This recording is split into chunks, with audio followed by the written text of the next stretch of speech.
Let me check to make sure I can hear myself.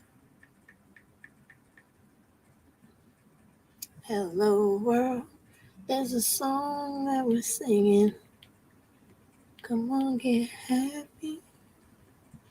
A whole lot of loving is what we be bringing. Let's make it happy. Come on, get happy. Okay, let me see. Yeah, I can hear myself singing. Very good, very good, very good. All right. In the house.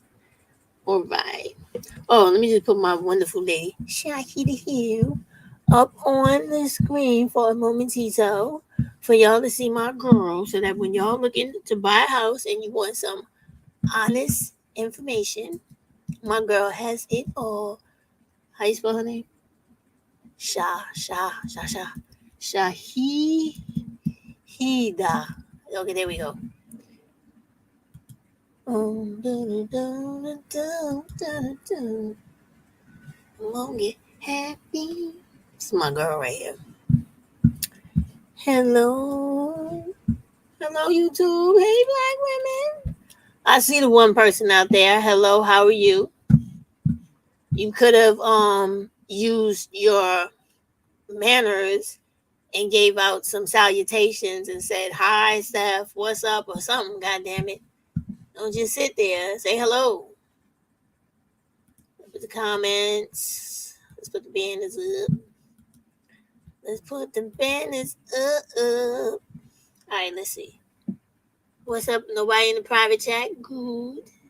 All right, let's go down. Let's put the link in the chat. Invite. Do a little copy and paste. Do a little copy and paste. Hey. Hold on to it. I said copy. What's wrong with you? Copy. All right, now we're going to paste it.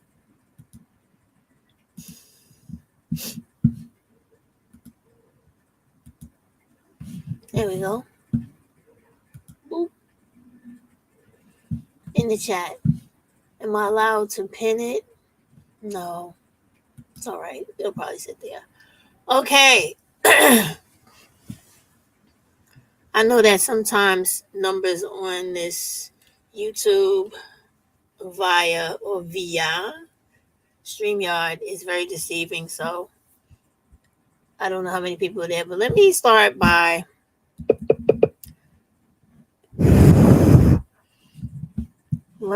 showing y'all Shahida Hill, okay?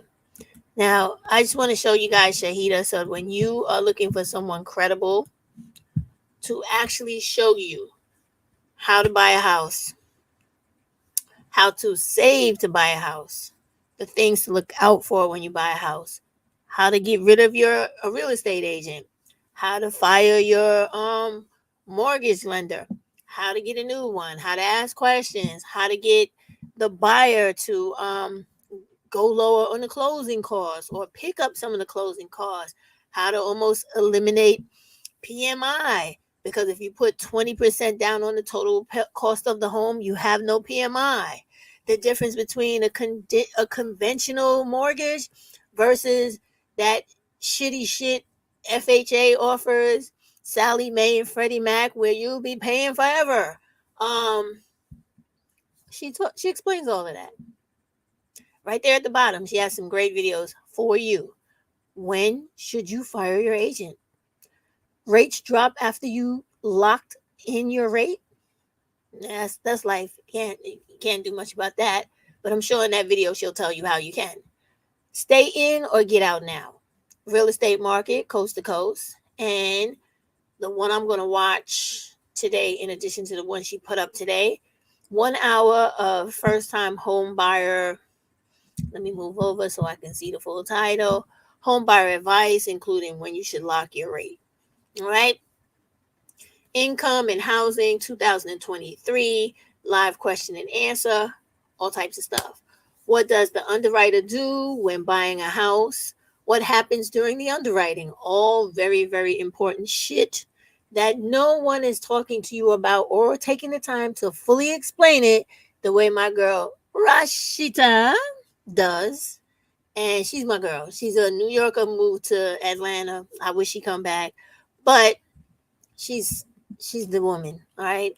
When you want to know anything about buying a house, she's the girl. Oh, excuse me, she's the woman. Also, she has an actual like home buyer masterclass handbook thing. Now, mind you, normally, I don't play that when people are trying to make money outside of what they do. All right, but I know it works for me. It will work for you, and it's expensive, but it's not that expensive. It's only $100, and hope she doesn't go up any more on the book because a lot of people will benefit from this book, right? But she is, no matter what state you live in, the process that she explains to you is the same everywhere. Now you have different laws and different interest rates and different things that go with individual states, but she explains that to you too. She also gives you extra advice and how to contact and read and find that stuff out for your own information. So, introduction to my guru, home buying lady. Just thought you should know. All right, I'm done sharing my lady now. Okie dokie. All right, so now I want to talk about some. How come no one has said hello? And there's people in the chat. Where are you guys' manners at? You're supposed to say hello to your host. What's up? What's up? Hello out there. Say hello. Salutations, people. Salutations. So anyway, we got some rude ones in the chat, but all right. It's probably punk ass black males always in black women's business. And I'm glad you're here because, woo, am I going to be talking about your ass today? And not in the way you think. Oh my goodness. I'm going to make a few black women very happy today. You better believe that. Okay. So, unfortunately, you know how it is. YouTube is not probably letting people know I'm live because they love to shadow ban your girl. But this is how it goes, right? I watch international news and I love national news, right? So what I've been doing lately is I have been keeping track of only the progress of black women in this country. Some of the things that I'm going to refer to them as movers and shakers. People who have the money to change the way society flows in America is interested in the benefit only of black women. And I got to tell you, I am loving that white people and everybody else is watching YouTube and watching the hate speech towards black women from black males. It is starting to benefit black women in a beautiful way. Okay? Listen, broke ass black women out there with no education and who are stuck in these poverty mindsets, wake up today. Because today I'm going to show you almost all the programs I found for black women and black women only. For you to get your shit together, make your money, get up out of them projects, get up out of those low-level communities, get up out of Maryland, all, especially Baltimore, right? All those scabby places like that where you are Philadelphia, where you are preyed upon by these low-level, low-income, poverty-stricken, broken, mentally conquered black males around you. Let's do it, okay? There are a host of things out there for you and you alone, my dear. All right. Let me just be a comedian for a little while because you know how I like to cut ass on them from time to time. But I want to start by showing you something that Simply Said had done on her videos. I want to show you. Look, I'm not going to go through it, but I just want to show you two so you can go back and watch it yourself because I asked her a question, and because she was on that black woman hating campaign, she came at me like she was retarded, trying to make it seem like I was attacking her when I was not. I used colorful, I guess, colloquialisms to ask her a question, and she took it like I was trying to fight with her the way most all creators on this fucked up platform do because they don't have no real sisterhood or loyalty or even like for other Black women. It's just, this platform is a vehicle for some women to come on here, make a little extra, a few $100 or $1,000 a month. And so they don't have no problem fucking over other Black women, talking crazy about them, and just being evil. So I throw her in that category because how she did me was crazy, right? Because I never had no issue with her. I just asked her a question. She went the fuck off. So anyway, she did make a point though. And I have never been a person not to give credit where credit is due, even if I do not like the person, as is in the case with her. She did one video I want you to see. And as a result of me seeing other things this month in my own state alone and in Washington, I decided, let me show Black women a thing or two. And let me say shout out to the Lapeef Network. Keep going, homie. Keep talking shit about Black women, because you motherfuckers are going to fuel an economic explosive economy, especially for Black women, because white people and everybody that are watching these videos, they're starting to understand, and they literally see the dynamic between Black women and white Black males, right?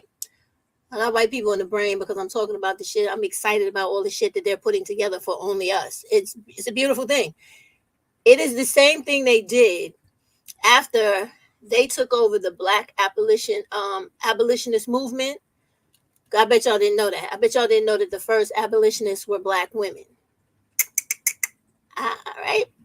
So when the whites started coming in to help them, right?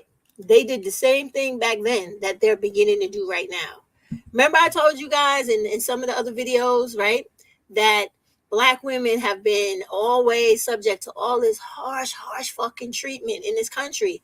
Only Black males have never been the subject of all the fucking abuse that we have had, right? We had respectability politics. We had to stay in slavery longer than them. We weren't allowed to vote when they were allowed to vote. They took office for like 2 to 4 years during the Reconstruction period and during the Freedmen Bureau's Act. Listen, that same mind or frame of mind that those white folks had back then in the turn of the century to say, what about the Black women? They're more a productive member of our society, and they're more reliable, and they're not as criminal minded or criminally involved as these dudes. So why do we keep pushing them to the side and keep promoting the people that are causing all the vileness in society and violence in the society? Why are we doing that? And what they did back then is the same thing they're doing now. Hush, hush way. That's the same thing they did back then. And as a result of them investing in Black women back then, you had all these Black women that I did cover in my other channel that was deleted, where you had like this surge of the middle class of Black women elite, highly educated, seriously paid, sojourning into careers that Black women were never comfortable or never allowed to enter before. That is opening up again. And believe me, do not think that this is by accident, coinky-dink, or by happenstance, right? It's not. This is all part of whatever the fuck they got planned for us from going forward from 2024 on. Because let me tell you, every city has, well, not every city, the major cities in America, New York, Chicago, LA, I can't think of the others, right? Those are the main three, because everything New York does, better believe California has some type of sister program or sister whatever, and vice versa, right? So they're pushing all these immigrants in these big cities where Black people make money, right? So I think I might show y'all a video maybe that I saw on YouTube of the men's shelter down in Manhattan, where they're housing some of the new migrants into the shelter there, and to show you how they don't give a fuck about these people. They had these people waiting outside online for 4 days, 4 days in the cold weather. They're only men though, and most of them are Black males. You know, even though you may hear Spanish, French, all these other languages, African language, etc., they're not giving a fuck about whether they get in, settle or not, right? But when it comes to the families, that's a different story. They're taking care of them right away. They're taking care of the single women, no matter where they come from, right away. It's these dudes that they know are potential criminal or situation in the future. They're not giving a fuck about servicing them right away. So maybe I might throw that in here to show you how this whole thing comes full circle. I'm thinking about it. I may, right? I might. But let me show y'all this. Let me show you what Simply Said was talking about, and then I'm gonna show you these programs. And then lastly, I want to talk about how Nosy Neighbor is doing her thing over there, and I want y'all to see it. Give the lady some support, because I'm gonna honestly tell you, right? Even though I fell out with her because she started going real dark and bugging out on black women for no reason, she is going through some type of, and I'm loving it, some type of personal transition where she is really putting down some good videos. It's serious food for thought. And because she's such a small channel, she gets no play at all. I mean, it's mad disrespectful how she's done. Like, there will be maybe like 2 or 3 people in her chat, and she's really talking on a level that is relatable to black women in her age group and, you know, a little bit younger, because she's actually speaking about life experience, overcoming it, and being the type of black woman where no matter how many times shit has knocked her down, she still gets up, dusts her fucking self off, and she's still able to continue. She has never been stuck in the mud. And when she tells her story, when you watch the videos on her channel, which you should, and lay off the Tanya TKO, the fucking Atari, the fucking Princella, and all that other bullshit, you need to start listening to real women telling you about how to navigate through this life, where you're going to actually be able to keep your head above water and come out on the other side better off than worrying about everything a black male does every day and what he thinks, how he moves, and who gives a fuck, okay? This is my suggestion to y'all, because America got something coming for us. So we need to be ready, right? When they open the gate, we need to rush through that shit and get everything that we can, all right? That's when you do the real snatch and grab. Get in there, snatch and grab all that education, all that position in life. Hey, Maxine, and everything you need to get you where you're supposed to be in life, to have a good take-home pay, to keep your household straight so that you don't have issues because of poverty. I've been watching videos all day. Well, now I'm lying, not all day, a good majority, right? Of black women justifying being child-free, fighting with other black women who are not happy to see them being child-free, living their lives, getting a great education, getting a great career, traveling, getting their tubes tied, and just coming out and professing to the world, listen, you will no longer shame me as a single mother, because I know something you don't know. I know that being a single mother isn't shameful, but it is the fact that all of you in this world refuse to hold the male accountable for anything in the situation. So you know what I'm gonna do? I'm not gonna have children at all, so you don't got shit to blame on me. And when I am that single mother, because I missed the mark, you know, I went past the time where I didn't realize that I should, to avoid all this shit, I could have just not had children and be better off. I'm a regroup. I'm gonna pull it all in, and I'm gonna get all these males out of my life, out of my house, and away from me and my children. I'm gonna focus on my money so that poverty is not an issue for me. So I'm not stressing. I'm not working myself to death. I'm not missing, so that I'm not there to instruct my children properly so they grow to be people who actually contribute to the betterment of society, and not these fucking assholes who are out here now in society who socialize themselves to hate women, commit crimes, terrorize everybody's neighborhood that they go into. That's the shit I'm talking about right here and now today. Okay? So let's start with, I want to show you a Simply Said for 1 second. I don't know if I'm going to play anything, because I don't know how everything has changed on YouTube. So I don't want no problems with this lady, because her and I don't get along. So I don't want to get flagged or have her thinking I'm trying to come at her, because these black women on YouTube, they are very weird. They like to say they love black women, but they really don't. They really cannot stand other content creators. And for me, because I'm so real and just being who I am, they don't really like me, and I don't like them either. But I just got to show you some things, right? So let me just show you. Hey everyone. I want to show you this. So check this out. What y'all think about this? Are you gonna pay for these groceries a week? I don't have enough money. I don't have enough. Put it back. I have to feed my 1-year-old, and you telling me so you can date me, but you can't pay for this stuff. That's what you're telling me. Is that what you're telling me? Okay, so I'm gonna stop that, right? I'm gonna go back to her though, because I want to show you this other thing I was watching.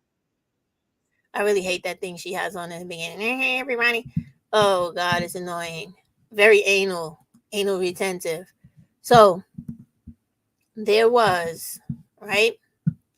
Let me go to the one where I was watching with her with that where is it? Where is it? Where is she? This one. Check this out, y'all. Did you know that we don't want to hear this commercial shit? But I guess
all right, so we get the point, right? So now I'm done with her. Because, like I said, I don't want her to be able to, like, oh, all that bullshit. So, this is the point, right? What she's talking about, where, I mean, it could be anybody. You looking through the paper, or what? You have some sort of community organization where you live, where they tell you about different programs or whatever. You go, oh, that's cool.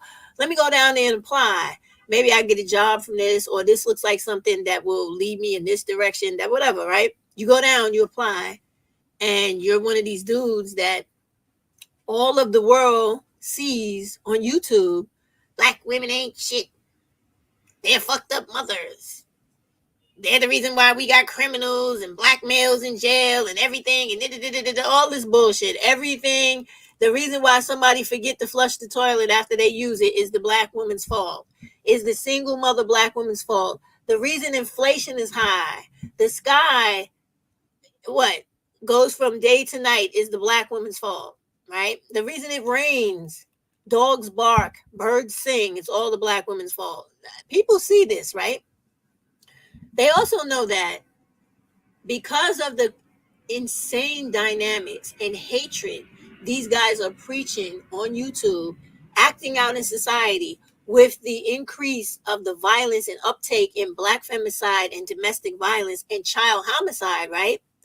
These people are seeing this, and they understand the same way they did back when they took over the abolitionist movement from the black slaves that started it before the white women and men got involved with it, right?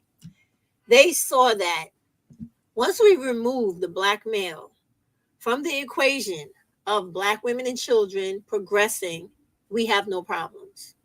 It is only problematic whenever we incorporate these black males among the women and children of their race. This has been historical. This is not me. I just don't like black dudes. I'm just talking shit about them. It's not that. It is the facts of this existence you and I are in, right? In America, you could go as far back as 1780. Look this up. In 1780, right? There was a period where black males were allowed to vote when black women were not. They were also allowed to take office when black women were not. They, at that time, they were real black men where their focus was on their race of people, building their communities, being fathers that understood that they were responsible for provisions for their family. Because black women, it was against the law for them to work independently and make money for themselves. They were either enslaved or still in some form of indentured servitude to other people, including black males. Okay, so as that was going on, right, you had that period where people were beginning to understand, look at the issue that is happening here. Look at what happens whenever black women become to work, get a little money, get educated, get independent. Hello, ladies' room. Do anything. Now, I said starting from 1780. Look it up and you see for yourself, right? All in the 1780s and the 1800s up to 1820 was during the period of strong push for the respectability rights and privilege and all the rest of that nonsense, because black women were trying to stand up on their own, use their own 2 feet for economics, education, for home ownership, business ownership, etc., etc., etc. All right. I'm only bringing this up to you to tell you that this is not something that's new. And because they're acting like they have no sense today and they done completely lost their mind, that is because of the times that we live in. No, sir. No, ma'am. They have historically done this. It seems like they get their panties in a bunch every single time black women go, I'm going to start thinking about myself, caring about myself only. The children I have do not have any more than what I have. And if I'm a black woman who begins to care about herself as I'm looking at the dynamics of the world around me, how they relate to me, and I realize that it's not beneficial for me to have children, be in a relationship with a black male or any other type of male at this point, and get married or play house with people, I'm going to say to myself, center myself and worry about my best interest in life. The same way, if you go watch the movie or read the book of the Delaney sisters who wrote Having Our Say, they will tell you and show you how the things black women are going through today are the very same thing they went through from 1780 all the way up to right now, 2023. Okay? So it's not in your imagination that these people are gunning for you and they want you to suffer and they don't want you to have anything, and they like when you are impoverished and you are the baby mama that they can make fun of. You are the baby mama that don't have but $2 in your wallet. You never graduated from high school. You don't even have a GED, and your outlook on life is very bleak, and you're angry about it. You're frustrated about it. But the one thing that you have never thought to do was to actually change and do something fucking about it. That's the thing that they go out of their way to make sure you never fucking venture upon. They don't want you to think and start doing something about it. So check this out. When I showed you that clip and you heard that small portion of the behavior these assholes have towards black women and children, and their entitlement to thinking that they don't have to do anything that's expected of a man, in terms of, like, you heard it. The black woman was saying to the guy, oh, you can't pay for anything, but you expect to be with me and be in my family, or entertaining yourself and taking full advantage of what I got, but you feel like you're not supposed to give anything in return. What type of entitlement and mental issues do you have where you feel like the door only swings one way? What? So let me hit this fan real quick.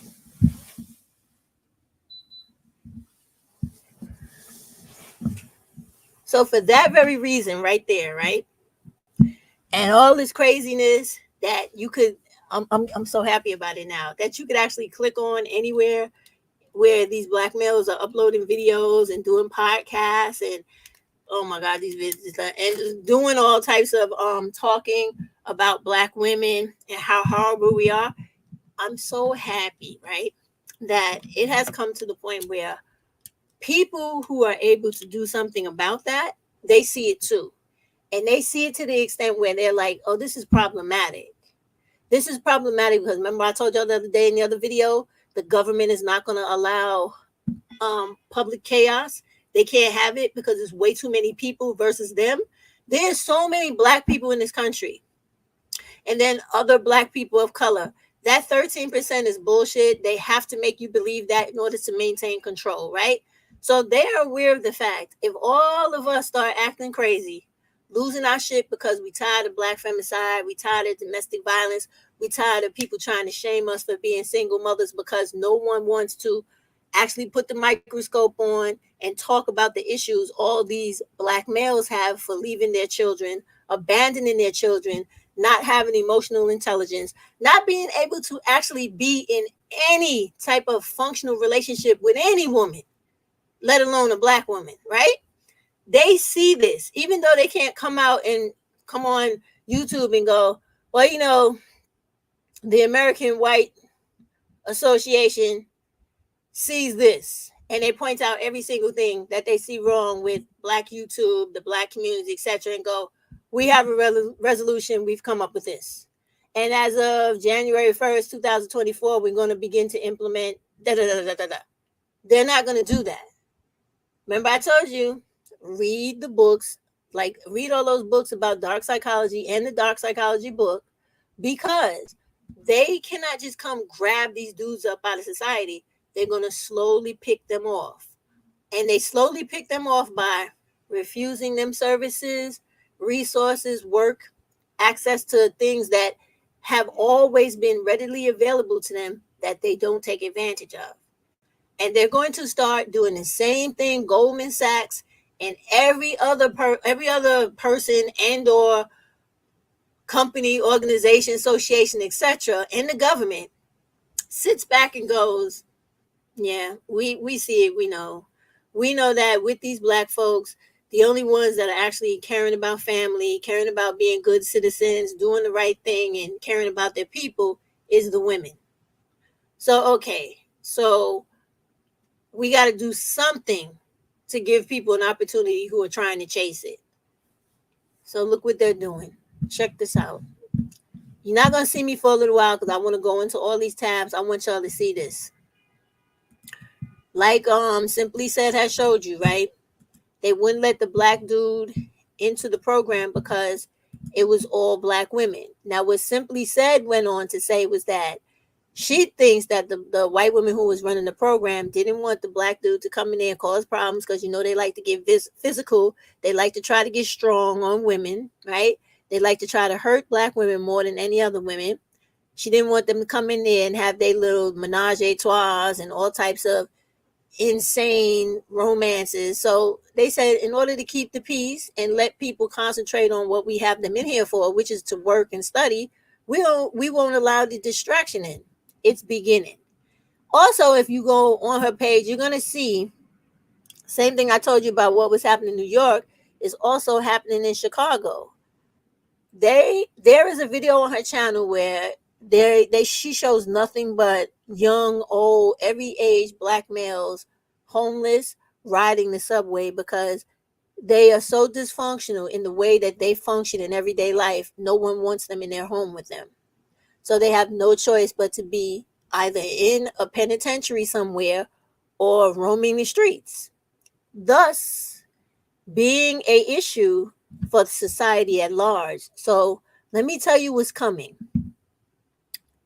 They're going to start locking them up in prisons. And in New York City, they already started putting them in mental institutions. Shout out to New York City. They're bringing back the mental health warrant program.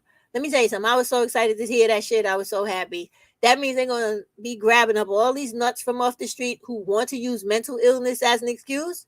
Well, cry crazy all you want now, because your ass is going to be in an insane asylum or institution the way the fuck you need to be. So please be crazy, because they're waiting to snatch you up and throw your ass back into many institutions in New York State that was once closed down due to the horrific conditions of the Willowbrook incidents. Now that that's all over and they have new people to inspect, they got cameras everywhere, they got inspectors everywhere, they're starting to get rid of these menaces to society. But wait, Black women, look at all the shit they got out here for you, because they know you are interested in taking yourself to school. You're interested in getting up out of poverty. They're watching the videos, Black women, TikTok, Black women, YouTubers, Black women. They're watching you and they hear you. So please, yes, I'm raising my voice because Black people tend to shout, especially when we get excited and we start thinking about stuff that makes us happy, right?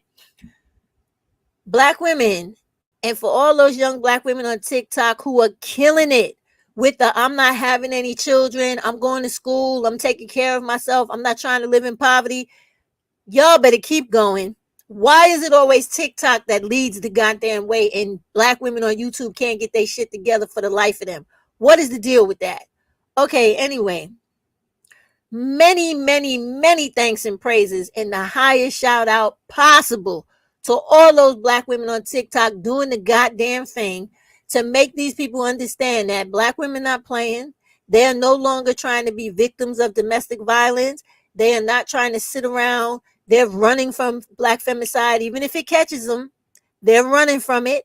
They're beginning to wake up in fucking droves, to the point where I have to go find this video about how the femicide in one state increased so crazy that they put it on the news, where one year it was only 7 women, and then in this year it went up to 27, and they were like, what is the problem? They're starting to address it. So all of this is all thanks to these hate speech Black dudes on YouTube, and the way that they attack women in society, and the way that they talk about how we ain't shit, and they try to get other people they pay for, white guys, white women, and etc., to come on YouTube and talk horrifically about Black women. All right, let me tell you something. Psychologically, right? And for the people that run this country who have an education, they know that, and you would know this too if you're reading these dark psychology books, right? When you crucify, and that is literally what they're doing to Black women, when you crucify a group of people or a person in a society continuously, do you know what happens to that person?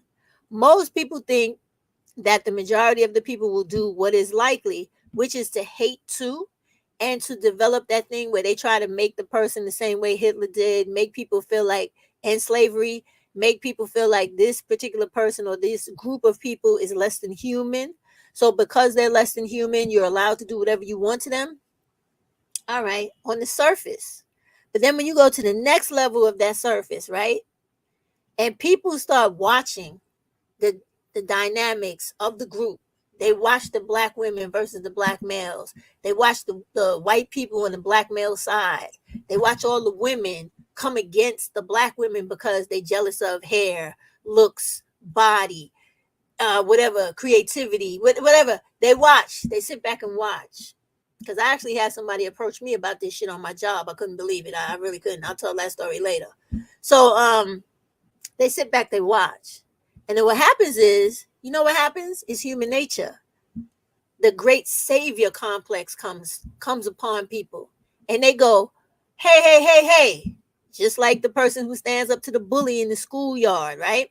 Stop picking on that person. Pick on somebody your own goddamn size. Ding, ding, ding, ding, ding.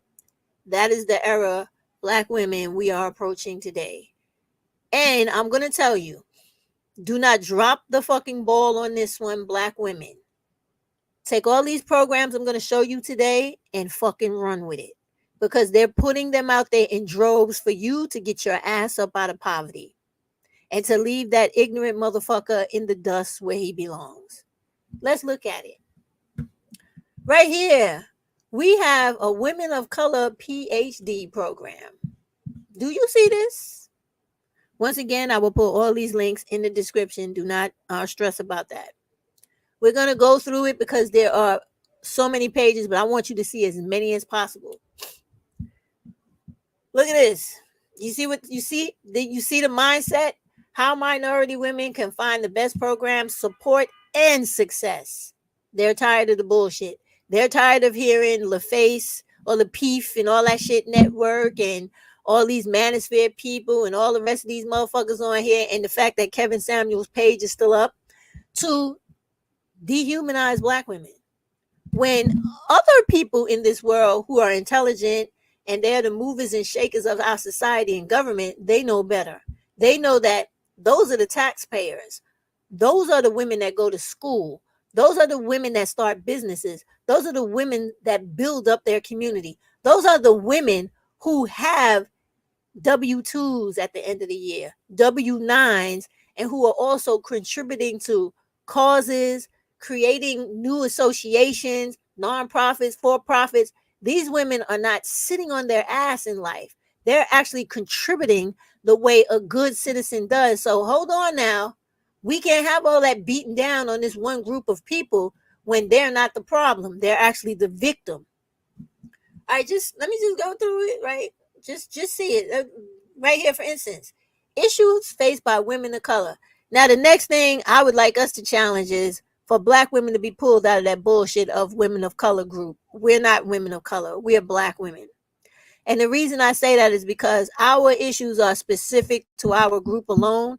And when you get lumped in with Hispanics, Asians, and everybody else, you're going to be filtered to the bottom and ignored. So that's why do not refer to yourself as that. Pull yourself out of that. Be very clear about your distinction, because you want your problems to be acknowledged and your specific personal issues to be addressed. That is why we do that. So now this is also coming about because of the fact that that white man, I forget his name right now, but Simply Said mentioned him, right? The one who was actually effective in getting affirmative action overturned. No worries though, because believe me, if we really start to need it again in this country, they'll bring it back. All right. And also, he went after Keisha Knight Pulliam and her girls with the Fear Fund, right? And he tried to take everything down. I don't know if he did successfully destroy the Fear Fund, but guess what? He will never be able to destroy the fact that wherever there are black women willing to help other black women, they're going to always be there, regardless of how much of a hard time you give them. So this is one program, and we're going to go back and show you the rest of them. And I'm going to just flip through all of them so you can see them, and then I'll drop them later, the link, so you can look at them better for yourself later on. You have all of these things, and these are only for black women. I want y'all to be aware of that. All right? Only for black women, because they understand that you are under attack in this society. They know it. And even though they so-called threw away the affirmative action, whatever, these are all programs aimed at specifically saying, hey, black woman, you want to go to school? You want to come here and learn this, that, or the other thing? Please come, because we're looking for you. We're looking for the underrepresented and so-called minority women. But mostly, we want to try to help you get up out of poverty. So you have all these different programs. And like I said, it's pages and pages. And if you notice the theme, right? All of this stuff is referring to women going into fields that are non-traditional for women. STEM fields is the major emphasis on these platforms. Finance is another major emphasis. High tech, always the major emphasis. Now, this coming straight out the White House. You see what it says? White House initiative on advancing educational equity, keyword, excellence and economic opportunity for Black Americans, right? Now, equity is one of those words where it means that you don't just give this person the equal share the way you give everybody else, because they might be shorter in life than other people who are taller, right? Equity means you give this group of people exactly what they need, which may be more or may be less than other people to get them where they're supposed to be. And whenever you see that word, that is a wonderful word to see, because it means people are looking at your plight in this world and what is holding you back. And they're saying, hey, come here, give me your hand, let me help you. All of these programs are specifically for you. Look at this one. I'm going to just speak to the special issue in this volume. The state of Black women in higher education, a critical perspective 20 years later. This is how people are thinking about us, because they know the potential and the genius that we have inside of us.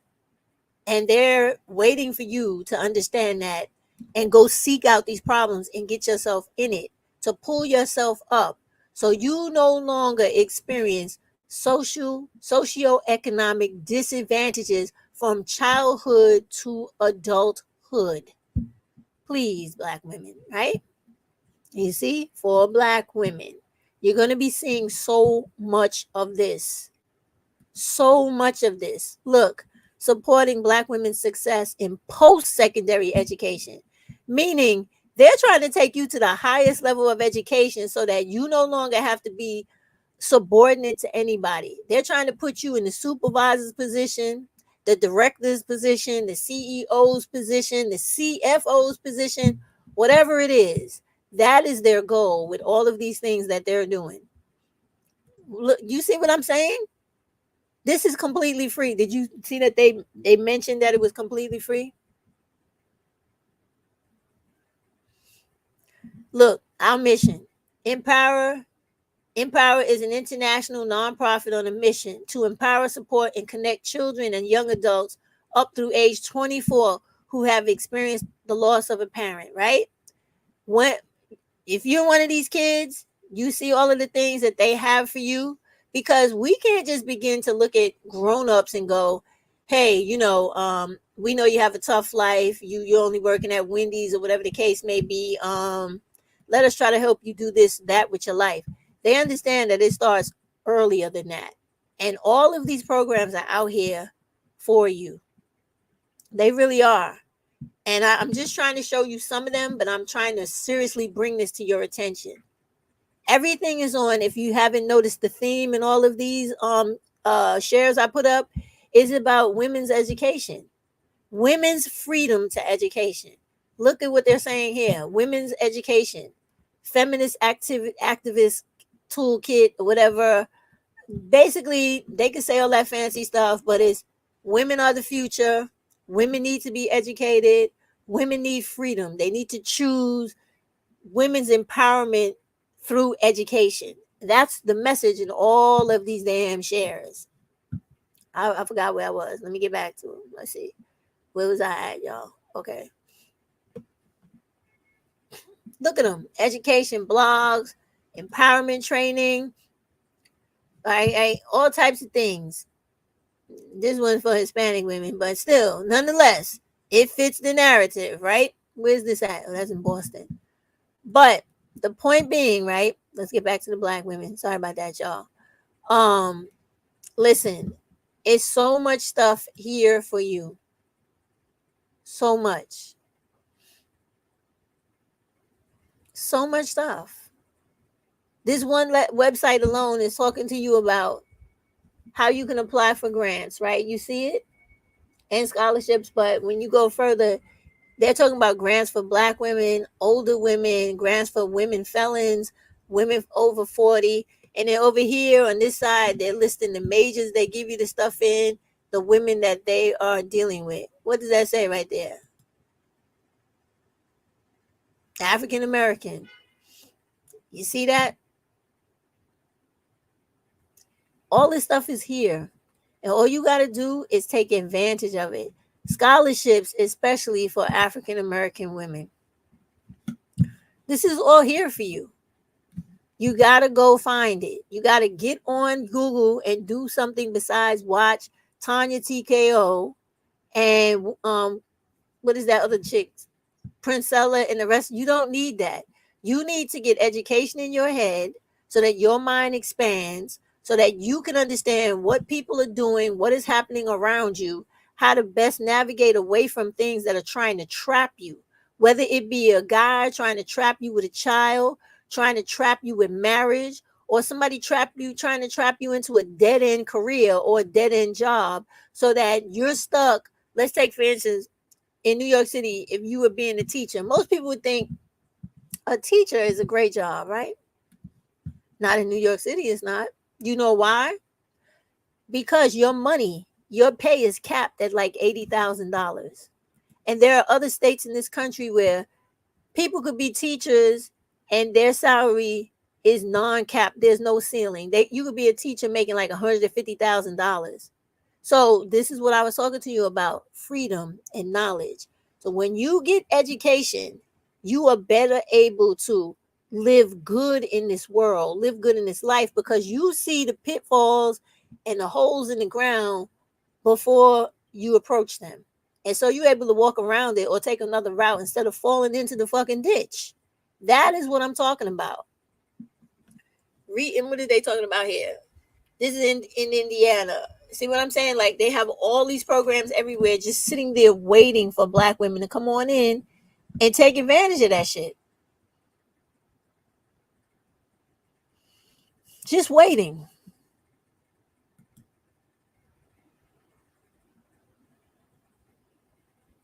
And then here you have this from, you have educational blogs as well. So I want to read this abstract, right? This is from, what is this, NASPA? So this is, what does that stand for? I have no idea. Wait, let's see. Is it anywhere? NASPA. I don't know what that means, but when you go on this website, I'm pretty sure somewhere along the line they'll tell you. But listen to what they say.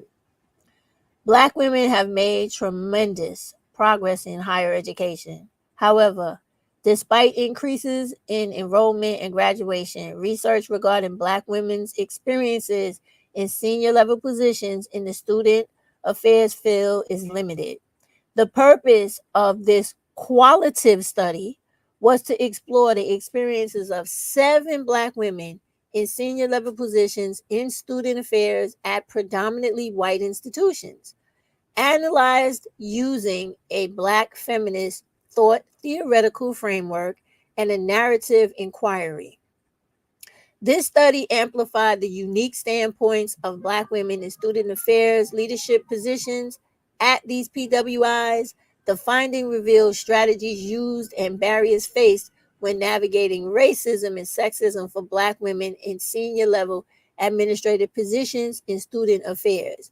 Now, even though this is one specific place they're talking about, it kind of applies to things overall in a whole when it comes to people pushing down on you, like I was talking about earlier, and trying to dehumanize and demoralize you. So, like I said, society is waking up to things and the abuses that are happening to Black women. And they're saying, okay, we want to recognize this out loud, in person, in open, in public, so we can start to try to acknowledge it, deal with it, challenge it, and either reduce it or remove it altogether to make it better for Black women and to finally give Black women that equity in society that they really need. This is why these people are doing all this stuff. It's like it's being pushed in their face, so they really can no longer just throw it under the rug and act like nothing's happening here, nothing to see here. I don't know what you're talking about. Nothing's happening, when actually it is. And out here you have all these different places that are looking to promote, uplift, and bring Black women, like I said, mostly into STEM, tech, high tech, and finance, so that you are paid and paid appropriately. Let's see what else we got here. They got women development programs, right? So therefore, when people start talking about single female-led households and trying to shame single parents because the black women are left with children and they're poor themselves, and the fact that old men prey on young girls, and they try to make it appear as if black women are doing all these things by themselves, as if the man is never there having sex with them, impregnating them for any of this stuff to exist. It's like the woman just wakes up one day, or the young girl, whether she's violated or she's groomed into the situation, she just wakes up one day and goes, you know what? I don't have anything to do with my life but to be the biggest, worst stereotype in the world, and to have people who think I'm nothing truly see that I am nothing. That is not what they wake up and do. This is what is pushed out into society by haters and these black dudes that are refusing to be accountable for their lack of manhood. Thus, society sees all of this. They hear all the craziness on YouTube where these guys are calling for us to be killed, calling for us to be hurt in the street, laughing about people getting hit with bricks, creating fucking skits where we're made to look like we ain't shit because we don't want to go to the fucking cheesecake factory, and all this other type of mentally ill trash, when nothing could be further from the truth. But alas, these simple-minded idiots on YouTube are not seeing the bigger picture, which is real life, and people outside of this internet that see, no, I'm sorry, I don't quite see it that way. I think that more opportunities and programs should be given to black women because they're suffering the most in our society. And thus, this is where all these programs are coming from. So this here is something called a SHE program. Strong, healthy, and empowered. And stop being allergic to that word strong, because ain't nothing wrong with being strong, because I damn sure would not want to be weak. I'm very serious about that. So look here. They stress to young girls, and I'm glad they're doing this at a young age, because look at these beautiful girls right here. Character development, career development, which is so freaking important when you're young and you don't know what you're doing in life, and you're indecisive about what you want to do in the future because you don't have all the information. This is so important. And then you got this community service over here. You know why community service is always good? Because when you are a well-rounded, well-informed, very educated person, you know that selfishness and looking out for yourself only does not help the world, and it does not help wherever you come from, where you live, or it doesn't, or help humanity completely. It is the beginning steps to disaster. You have to learn to be civically engaged in life, meaning what happens to other people has to be important to you, because eventually, if you let that one group of people be fucked up and eliminated off the face of the earth, it's only a matter of time before your turn is next. That's why all of these things are put together in a circle, kind of like a real circle of developing somebody's life, for them to understand that you need to be in STEM industries, but you also need to be civically involved. You need to be independent, and you need to be involved in community service projects. So that for those out there that don't have all of the things that are given to you to help you with a hand up, a leg up, you now have access to other people that don't have as much as you, where you can say, hey, come on over here. I know about this program that can help you. And that's what it's all about. This is what societies that care about making sure the future is bright for everybody is doing now.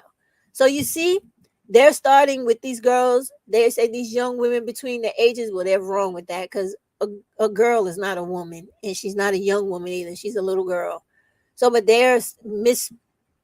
I'm going to read this, but keep in mind that the description is wrong. They're saying young women between the ages of 11 and 18. Those are little girls. Those are children. There ain't nothing woman about them at all. At all. Those are all children, even the 18-year-old. Okay.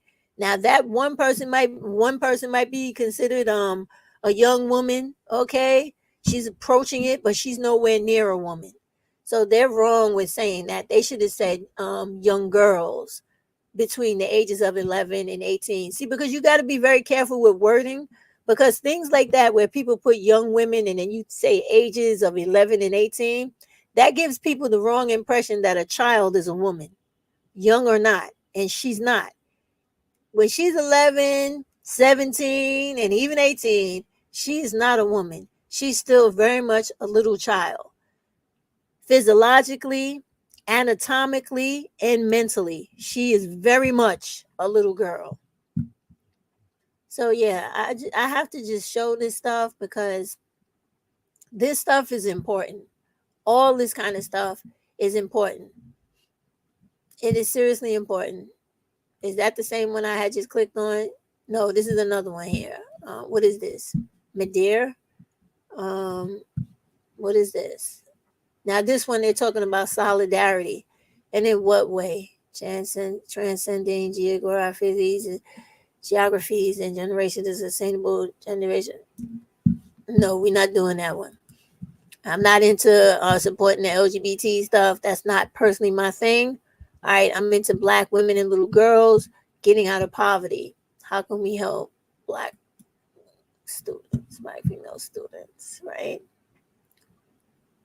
So they have the National Women's Law Center.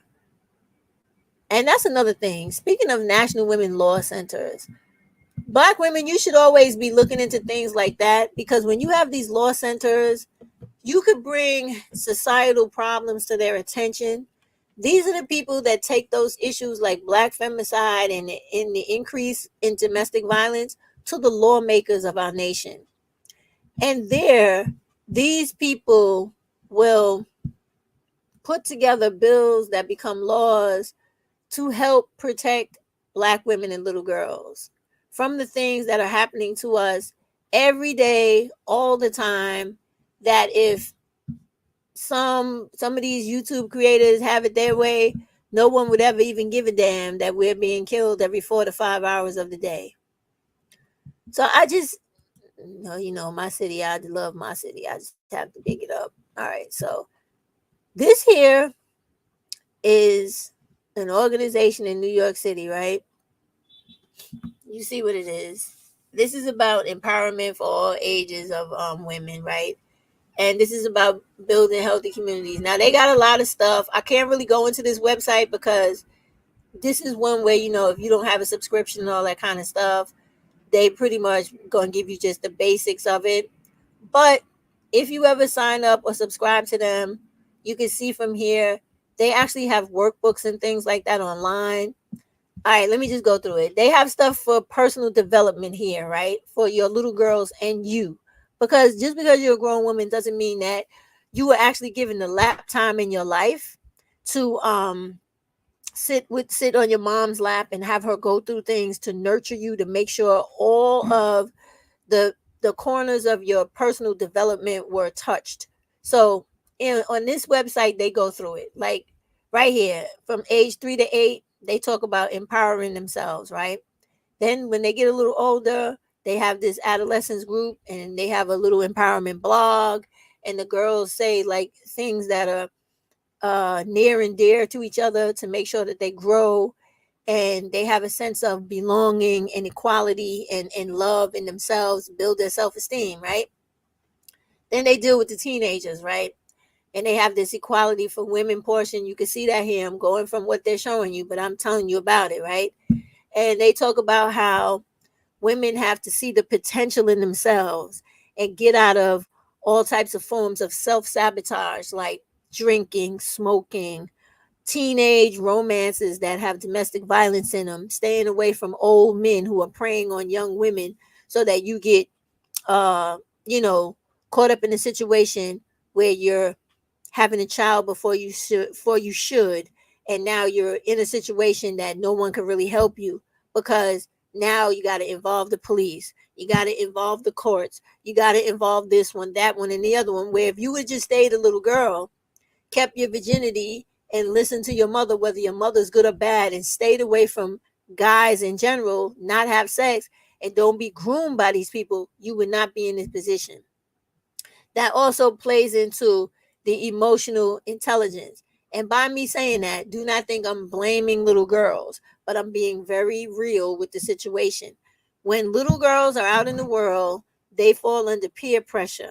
They fall under socialization. They fall under dares by other children of their age group that make them think that, oh, don't, because this happened to my own daughter. Oh, you a mama's girl. Don't listen to your mother. Your mother's just trying to kill your joy.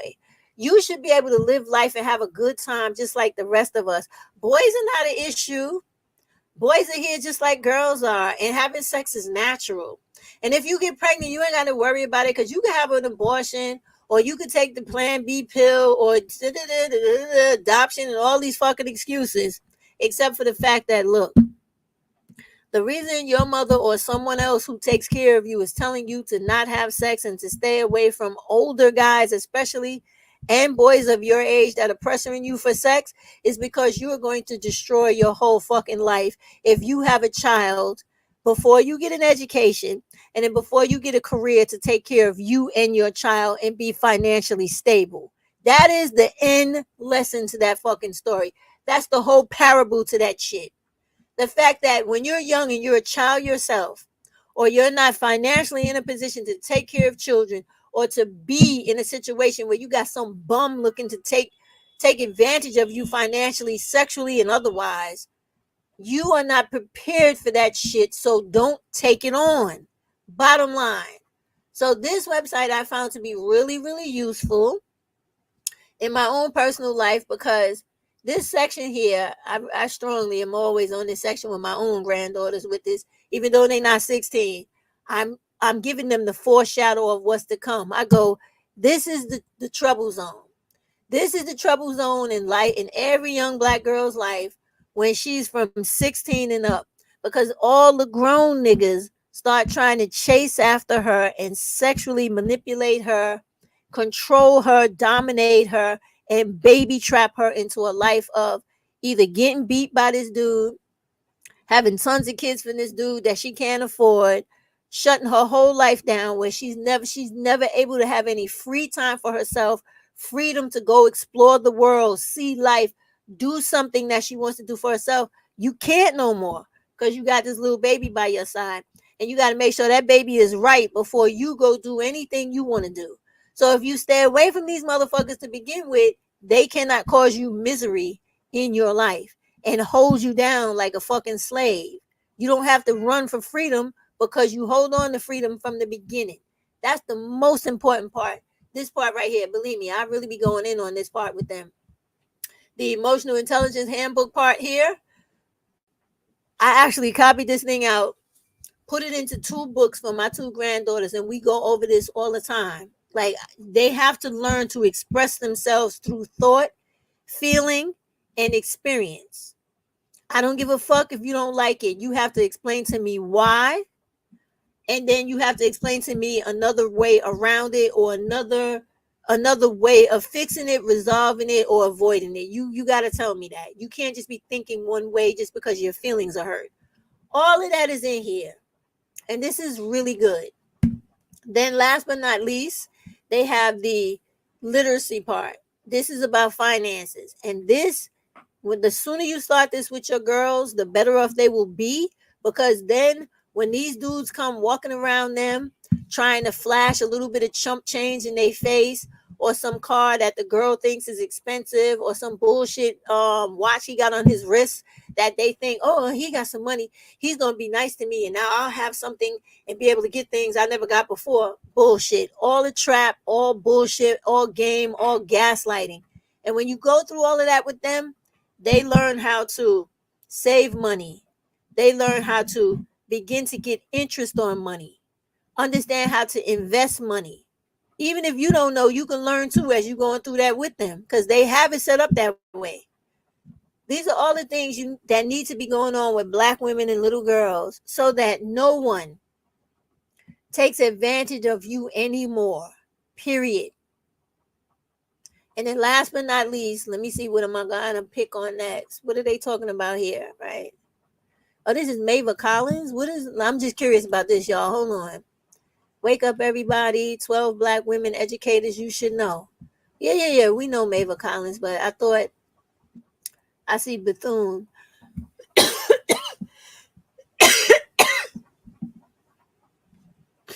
Oh, they just talking about black women. Because I see Marva Collins and Everybody's Girl. This is this lady right here. This is that black feminist lady. Y'all know her.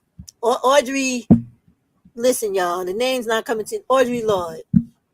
It didn't come to me at first, but yeah. So they're just talking about black women in excellence in educational history. Black women superintendent leading. That's looking pretty good. 6 months ago. All right, let's check this out for a brief minute, y'all, and then we'll come back to the live. I just want to see what's happening. I'm curious. Step into Wix Studio, the new web creation platform built for. I'm Dr. Adrienne Battle, Superintendent of Metro Nashville Public Schools, and the first Black woman to lead our district serving more than 80,000 students. These are challenging times for Black women superintendents. We see political forces attacking students who look like we do by refusing to acknowledge the truths of history and undermining our push for greater equity for all students and all families. And we know that there aren't as many of us as there should be, that the ranks of superintendents across our country need to be more diverse to reflect the student populations that we serve. So we need to be more diligent and vigilant about bringing more Black women into leadership roles in our districts, pulling them up when they've earned promotions and helping them advance their careers. We must always remember to reach back, extend a hand, open doors, and be mentors to those coming along behind us. Despite the challenges, I also see great opportunities to serve our students and strengthen our communities, as public schools have always done. Public schools are the engine room of democracy. Our schools bring diverse groups of students together and help them learn to work with each other by seeing beyond color, class, and background. In Metro Nashville Public Schools, our mantra is every student known. Okay. All right, y'all.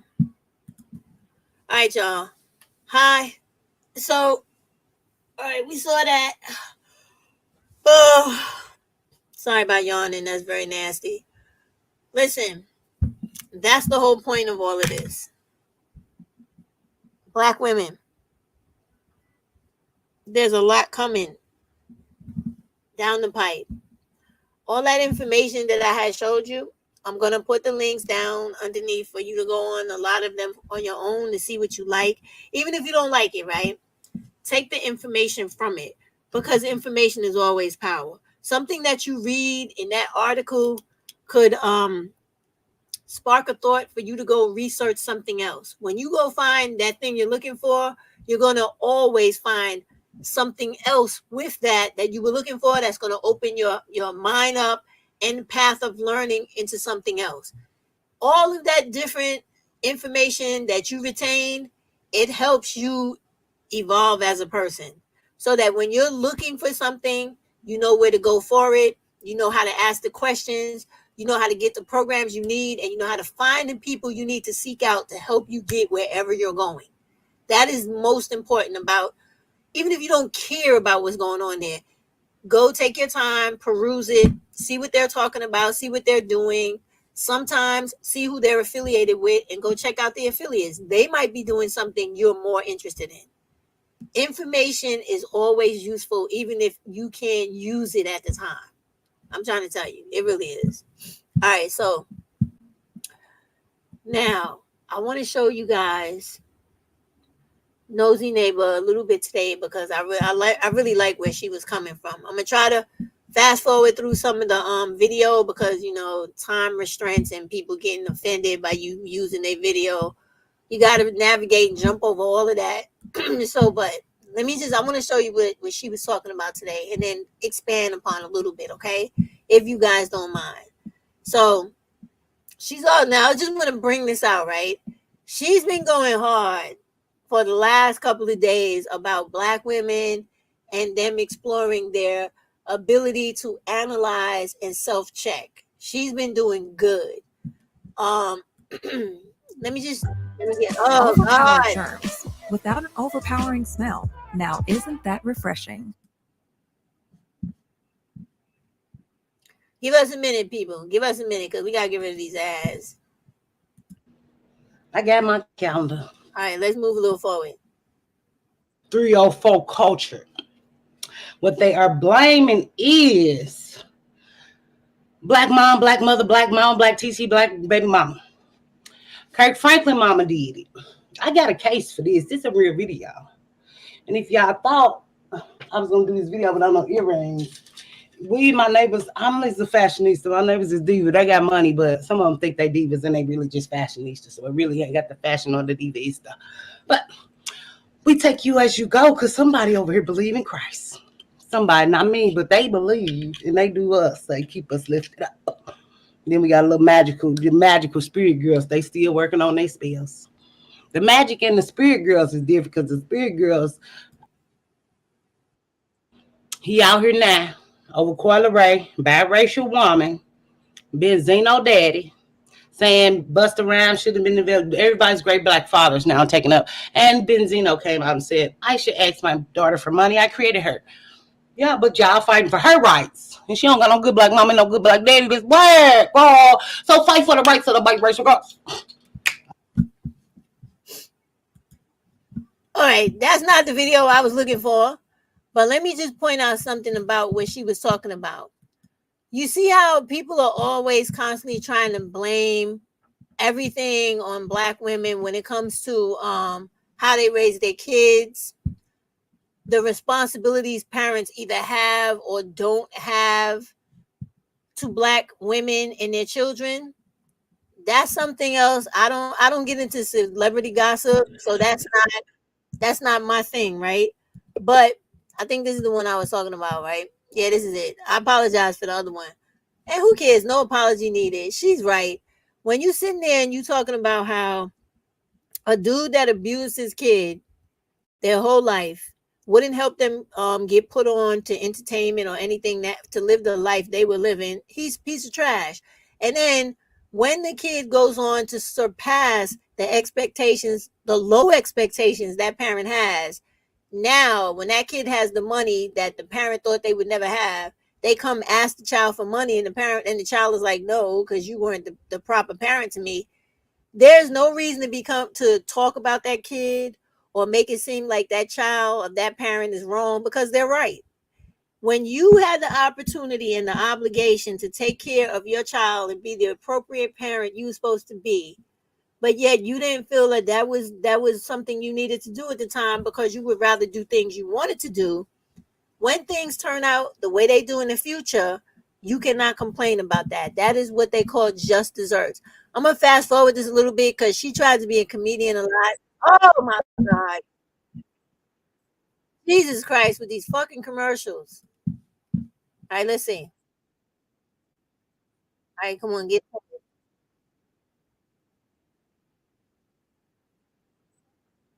right, here we go.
Okay, so she made her point. She talks a lot in between when she goes into what she's saying, but you see what I mean, right? She talks a lot. You can see her transition of growth while she's talking to Black women. And she's very relatable, in my opinion, because when she's talking about how the dysfunction of the Black community affects everyone, right? That's why I suggested it was a good listen to. And keep in mind, right, when she was speaking, she was reading from things from Psychology Today, right?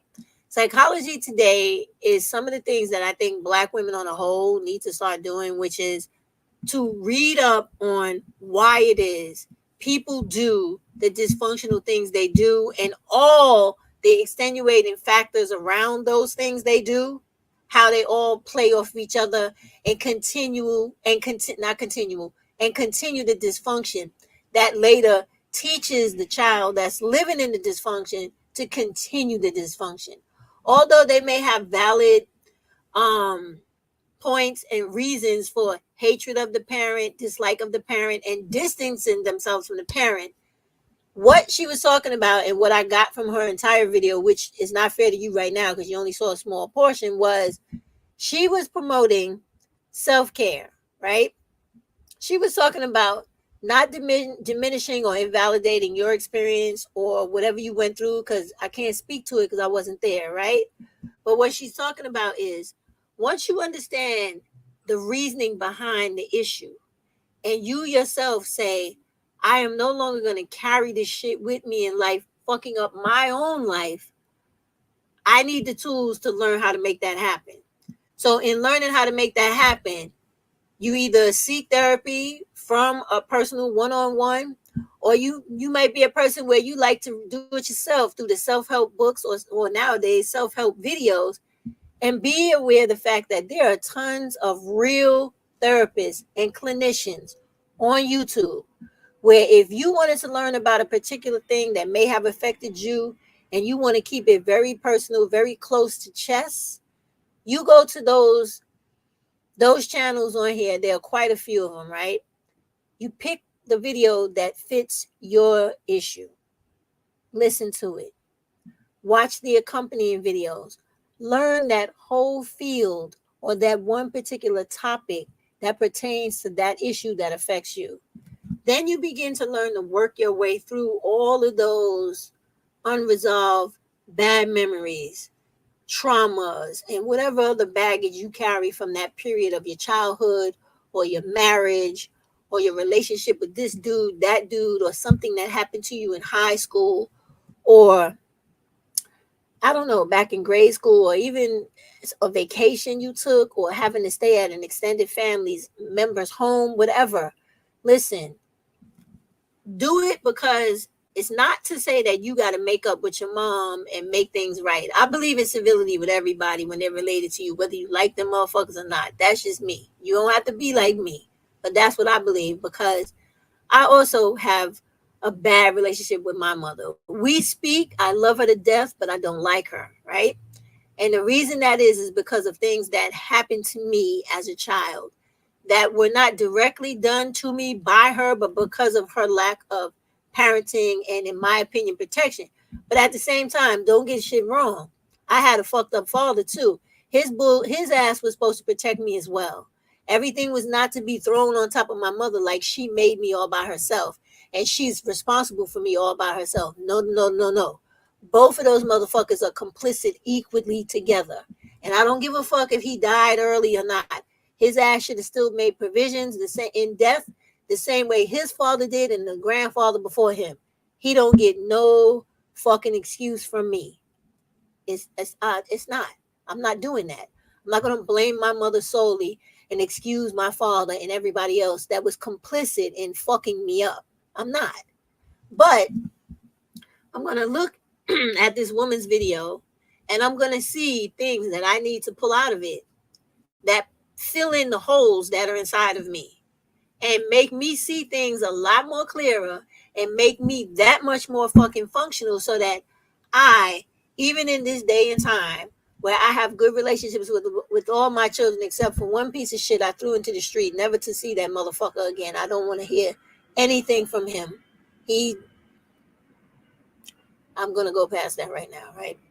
All right, so I want to have good communications and good relations with them. I still have to work on who I am and what my title is to them and my connection to them currently until the day I fucking pass away. Because that's how important shit is in life. Well, it is to me.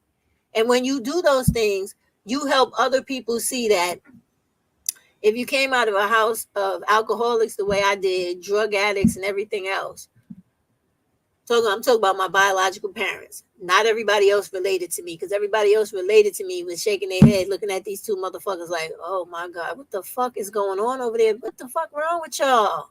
We got to get them kids out of there. That's what happened with me in my personal life. Now, I'm going to tell you two things about that, then I'll move on. When I think about that, I have to also remember the factors that made those two crazy the way that they were. But when I reminisce about all that shit, I use that in the back of my head so that when one of my daughters or sons is coming at me with oh, you don't understand and you can't understand what I'm saying, with the unrelatable shit that is impossible if you live in this fucking world, right? I think back and I listen, and then I have to use that opportunity to reflect on shit that I had to work through and give them space to work it through too. Even if it means me and them don't talk for a week or two, or I allow them to just cuss me out and let them vent, and then later I revisit that shit and go, well, you see, this right here is where I think the problem started. So in order for us to move a little forward with this, I think you and I need to work on this, that, or the other thing. Are you willing to do that with me or what? And they have to be honest. If they're not willing to do it, then we push it off and we come back to it. Now, if it gets to the point where they feel like they never want to address it, well, now I have to refer you to outside help, because sometimes, and this is how people are altogether, when they have an issue with you, like many have an issue with me, right? They don't want to talk to you because they still mad. They don't want to let the shit go. Okay, fine. But you still have to be big enough to go somewhere else with another person and work the shit out so that you are better in your personal development than you were before you didn't want to let that shit go. Now you know how to let it go. You know how to work through it. You got your own coping skills and you're doing much better. Because remember, right? People are fucked up for a reason. They don't just wake up one day and go, I want to be fucked up. That's not what happens, right? Like with my mom, now you guys got to remember, and this goes back to me talking about how these guys are always promoting vile shit in the air and dehumanization and hate speech towards Black women and conditioning themselves through socialization to hurt and harm Black women and girls. They've been doing it since 1718, right? All right. When my mother was young, by about 16 or so, I talked about this in another video, right? Back then, because she's born in the 50s, right? There were a lot of abandoned buildings in Harlem, and there was all this Islamic shit coming up, and the Black people that were from the South coming to New York City that didn't believe in that, who were staunch Christians, and it was a whole lot of tension with people going on. But the thing that both groups had in common was their love of light skin hierarchy, right? So since my mother, like I told you guys, she's the product of a mulatto woman and a Black man with a lot of admixture, right? So she's a high yellow Black woman with funny hair and amber color eyes. And to look like that in Harlem, there were many Black women who looked like that in Harlem, okay? Lots of them. Because you got to remember, the Apollo was there, not the Apollo, sorry. The Cotton Club was there, and the Cotton Club and the Savoy and other places like that were known, and they specialized in Black women that either looked like white or who could pass for white to entertain the white male customers and the Black customers. So she wasn't a abnormality, or what is the word? Novelty. Sorry, not abnormality. a novelty in Harlem. She was one of many novelties, right? But the grooming, the letracy of black males, both young and old, in Harlem at the time, and the fact that we didn't have laws to protect women the way we have them now. Well, my mom was abducted for about 3 days and sexually assaulted by more than one man in an abandoned building for days. And as a result of that, as a teenager, this happened to her. When my dad came back from the Vietnam War, he was probably like 19 or 18 going on 19, right? Because he didn't stay over there long, but he went at 17. So he's a child too. They're both children. She had something horrific happen to her. He had something also horrific happen to him. Traumatized the shit out of both of them. Then later on, shortly after them not even being fully healed from this trauma, they are now parents. They're also thrust in the world of adulthood when they're not mentally ready to be an adult, right? Neither one of them ever got therapy for the trauma that personally happened to them. So they coped and coded that trauma with narcotics, alcohol, and all types of fuckery. Okay? So I'm telling you these things not as an excuse to let anybody off the hook, because that's not what I'm doing. Okay? Because I have issues with both my parents. Even though I love them, I do not like them. One is here, one is no longer here, right? That's life, right? But the reason I tell you this is to constantly push to you that everybody has a background, everybody got a story, everybody has a reason why they're fucked up. It's up to you whether you accept it, care about it, want to even hear about it. But just know that people just don't wake up every day and want to be fucked up to you just because you're you. That's not how we are as Black people. We've always been a people who have been polymorphically traumatized from the time they brought us here to the time right now I'm speaking to you. Every day I deal with multitudes of microaggressions, macroaggressions, and passive aggression towards me personally.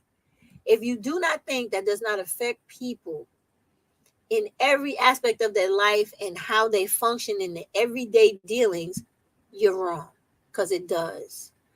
And so with that is why I started off with this in this video, telling you about how people see what's going on with us as women on YouTube.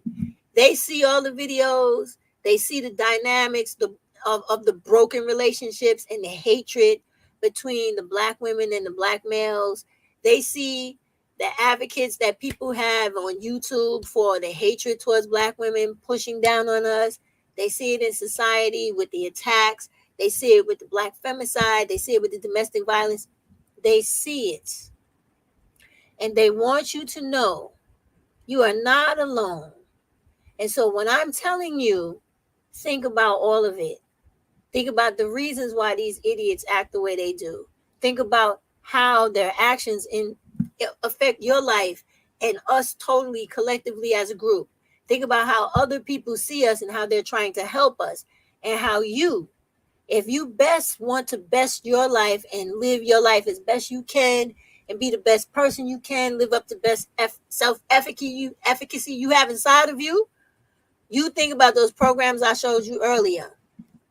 You think about all the coping skills that are on these psychology channels and on these little small back in the back of the corner channels, like Nosy Neighbor Lady, who's going through her own type of evolution, that is reaching out and trying to share what she's learned or tell an experience that might shape somebody else's change or transition for the better in their life.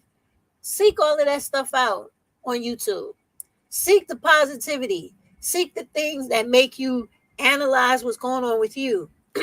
Second guess how you need to approach things or reapproach things, or don't go near that shit. Think about all of that and understand that you are not alone. We all see each other as Black women. I see you. I definitely see you. And I most importantly feel all of you. I know how it feels to be talked down to, pummeled into the ground, treated like you less than nothing, less than the shit underneath somebody's shoes, and then expected to be expected to work fucking miracles for everybody around you. I understand that.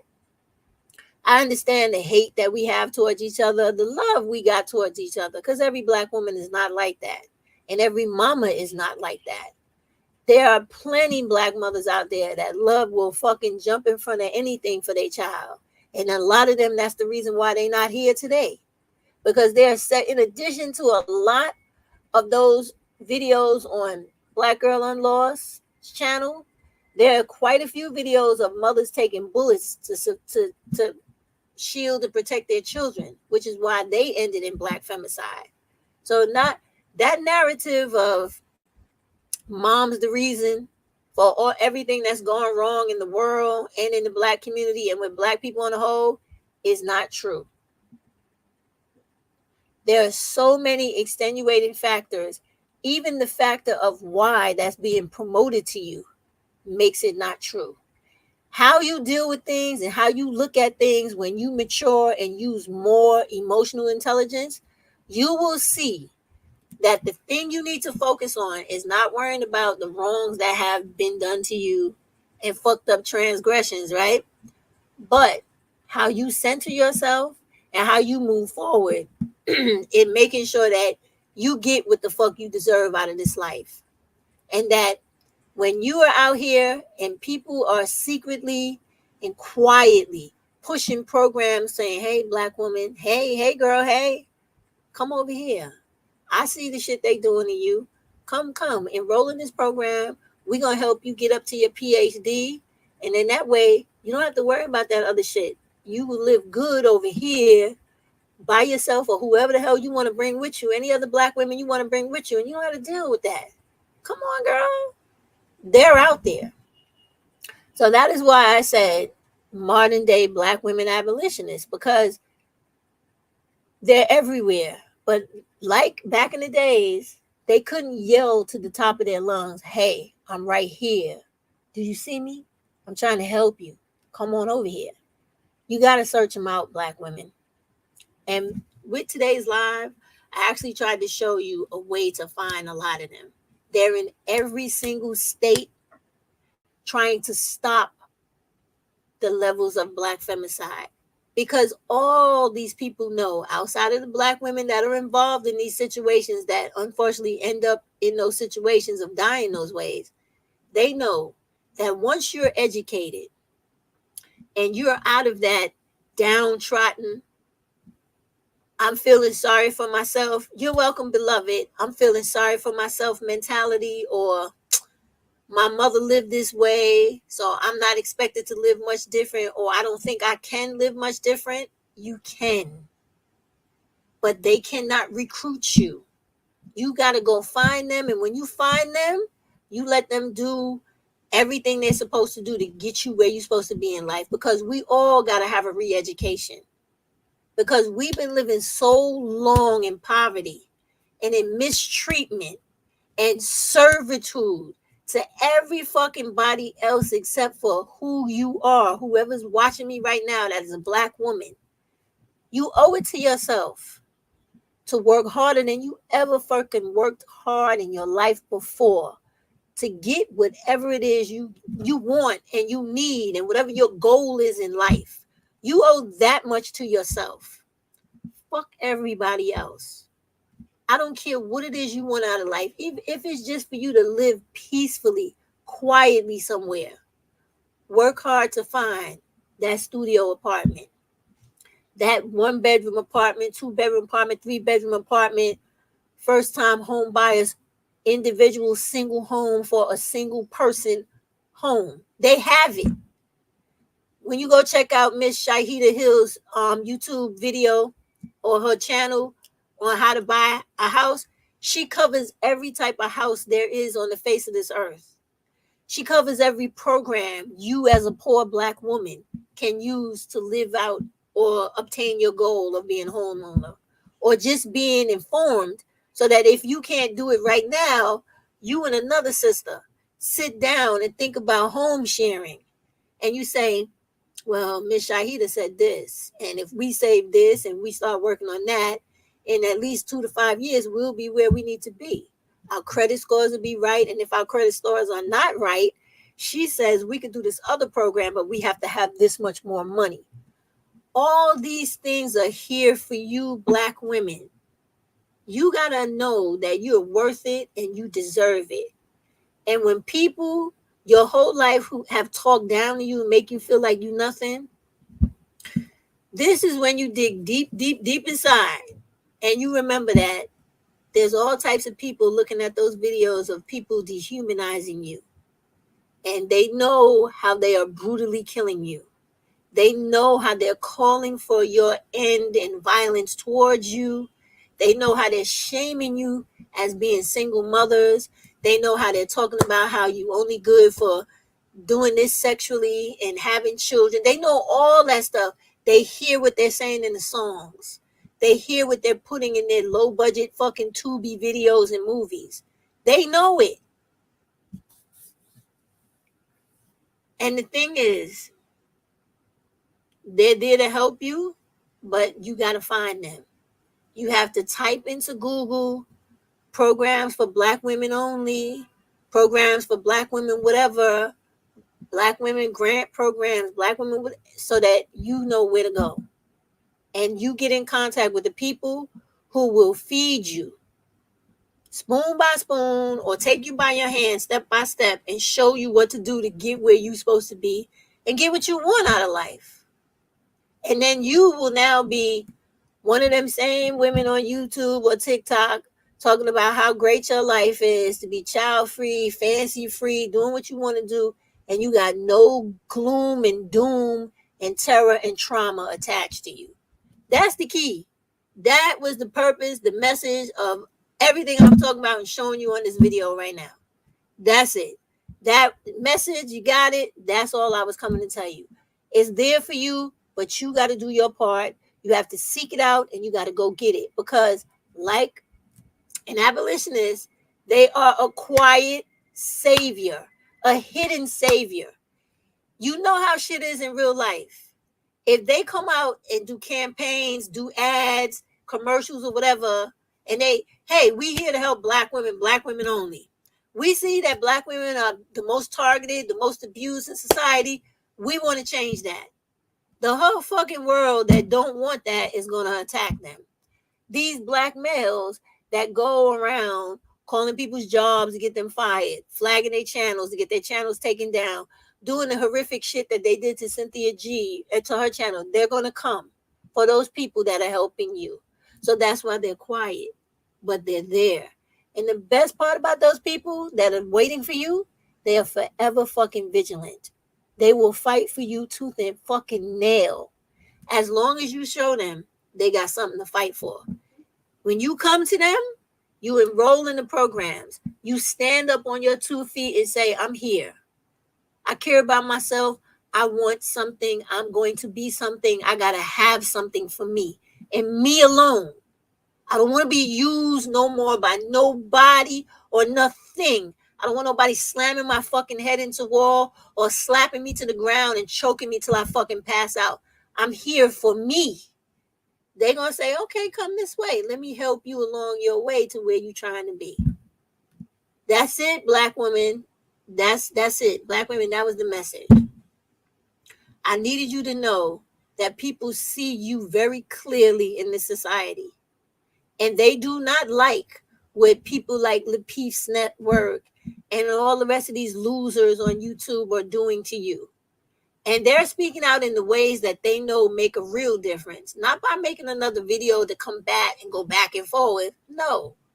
They're setting up programs for those of you that do not have what you need with your credentials or documents to make it in life. They're saying, hey, come on. We got this table over here in this chair and this computer. You sit down and you get to work, and we're going to work you through to get you caught up to where you need to be so that you don't got to worry about being impoverished no more. And you need to take advantage of these people before they are no longer here. Because I'm telling y'all, in 2024, you're going to see what I'm warning you about. I don't know what it is because they haven't called me up and told me. But I'm telling you, it is going to knock a lot of us on our ass because there are too many black women still being in what do you call those things, panels and group chats and all this other shit where they're worrying about relationships and dumb stuff, and they're not enrolling themselves into things they could do on their own. Like, you could sit at home and log in online to courses where, if you ever wanted to be a program designer, whatever you want to do, make videos, make movies, be the next Wolf on Wall Street, whatever you want to do, right? UX design, like I'm doing, and also data analyst, whatever you want to do. There's so many things where you could just sit at home on your tablet, your desktop computer, even your goddamn cell phone, and learn and change your life for the better. They're trying to make it as convenient and as easy as possible because they know that people live in households with motherfuckers standing over their shoulder, trying to make them feel like, did I catch you trying to be somebody or trying to do something with your life? They know that shit is out there.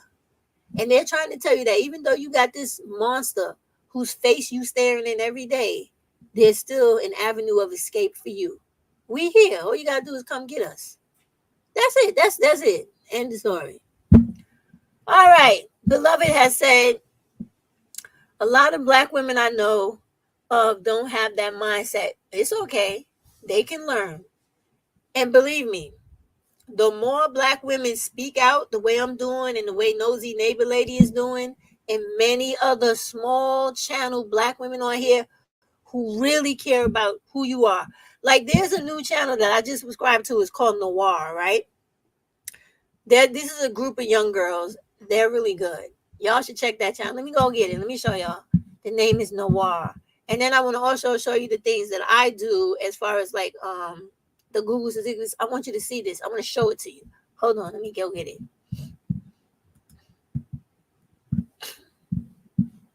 Where's she at? Where's my girl at? Noir. Shahida, you putting up stuff. You gotta wait for me, Shahida, to get off the live. I'm gonna come over there and watch that video. It looks very interesting. All right, let me see. No. I'm coming, y'all. Give me a minute. I'm trying to get the channel that, oh, here she is. All right, let me put this up. Hold on. And then let me go get, while I'm doing this all at one time, I'm gonna get it and I'm gonna try to let y'all see a lot of this video up to the full 3 minutes, and then I'll take it down. Hold on. Let me go to Google, get my course. Let me show y'all. This course occur. And I think IBM was the IBM one. Okay, hold on. That's Corsica. Let's get IBM. They have a whole bunch. I'm going to do the free courses first, and then y'all could go from there. Hold on.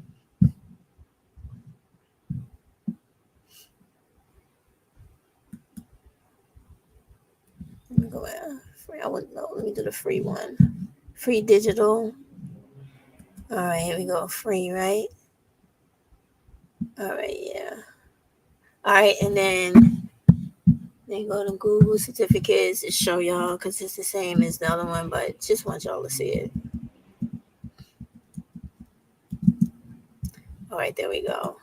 And if I could get LinkedIn training, let me see if I can get it.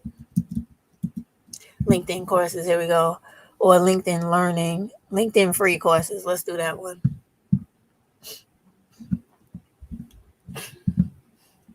Yeah, let's do that one. All right, there we go. I got everything.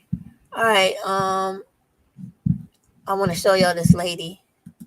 All right, y'all, let me show y'all. This is the young girl's page I'm talking about. Her name is Noir. Hold on one second. Where you at, Noir? I know you up here. Just put you up here. Where you at? Child. Oh, here we go. All right. I'm gonna let a lot of this play, and then I'm gonna stop it at 3 minutes exactly. Self-centered. This woman believes the sun should rise and set according. I'm 30 years old, have no kids, and just got my tubes tied.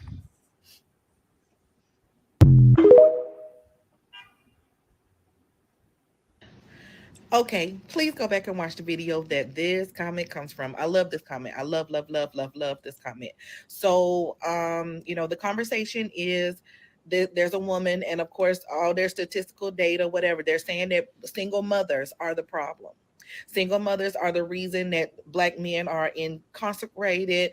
Single mothers are the reason for everything. It's all our fault. We are all bad mothers. We can't raise children. So my solution is that we shouldn't have children. To stay single, focus on yourself, go to school, start a business. To me, poverty is the problem, not the missing fathers. Because the fatherless homes that these men create, and then they pay their little funky $50 in child support that really don't support anything. Yeah, a lot of those homes that have problems, it is because of finances. That mother is outside of the home working 7 days a week, 10, 12, 16-hour shifts, and she is not able to pour into the children like she would like to, or like she would be able to if she had that full supportive partner, that full supportive baby father, ex-husband, whatever, because they got it twisted. They yelling you should have got married first, but just because you get married don't stop you from being a single mother. Okay, so let's not get that Yes, twisted. The absolutely. only thing stops you from being a single mother is not having any kids, because these men could change at any point. These men could leave at any point, and they want you to be held accountable. You have to be held accountable because you have that baby, but not the men. The men can walk away, start over, and create more fatherless homes everywhere they go, and it's okay. Nobody bats an eyelid. Nobody says shit. But women are the problem. Single mothers are the problem. But let's read this comment. Her comment says, right, don't have kids. Problem solved. Then they'll be blaming women for the low birth rate. We can't win. I follow this young lady and she has a podcast. I can't think of her name right now, but she's doing an interview and the man asks her when she's going to have kids. And she says, I'm not having kids. He says, that's selfish. But is it really? Is it really? If you're telling me that I could get in a relationship, even get married, I'm getting married, got married, had children, 5, 10 years later, the relationship isn't working, whatever. Now I'm a single mom because the father is no longer inside the home. I am the problem. I am a bad mother. I am unable to raise my children and be with my children because I didn't allow the foolishness with the children's father. I didn't accept the abuse. I didn't accept the lying, the cheating, the manipulating, him giving the very bare minimum. More than likely, I'm a married single mother. I'm married, but all of the responsibilities of the children come with me. I've spoken to a lot of women, and a lot of women are saying it is easier when the men are It gone. is. It is. But that's not what they want. They're saying we the problem. So to solve the problem, my ladies, do not have any kids.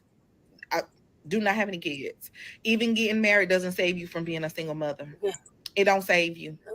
You'll still be a single mother. You're either a married single mother, a separated single mother, or a divorced single mother. Do you see the end still say single mother? Don't do it. It's true.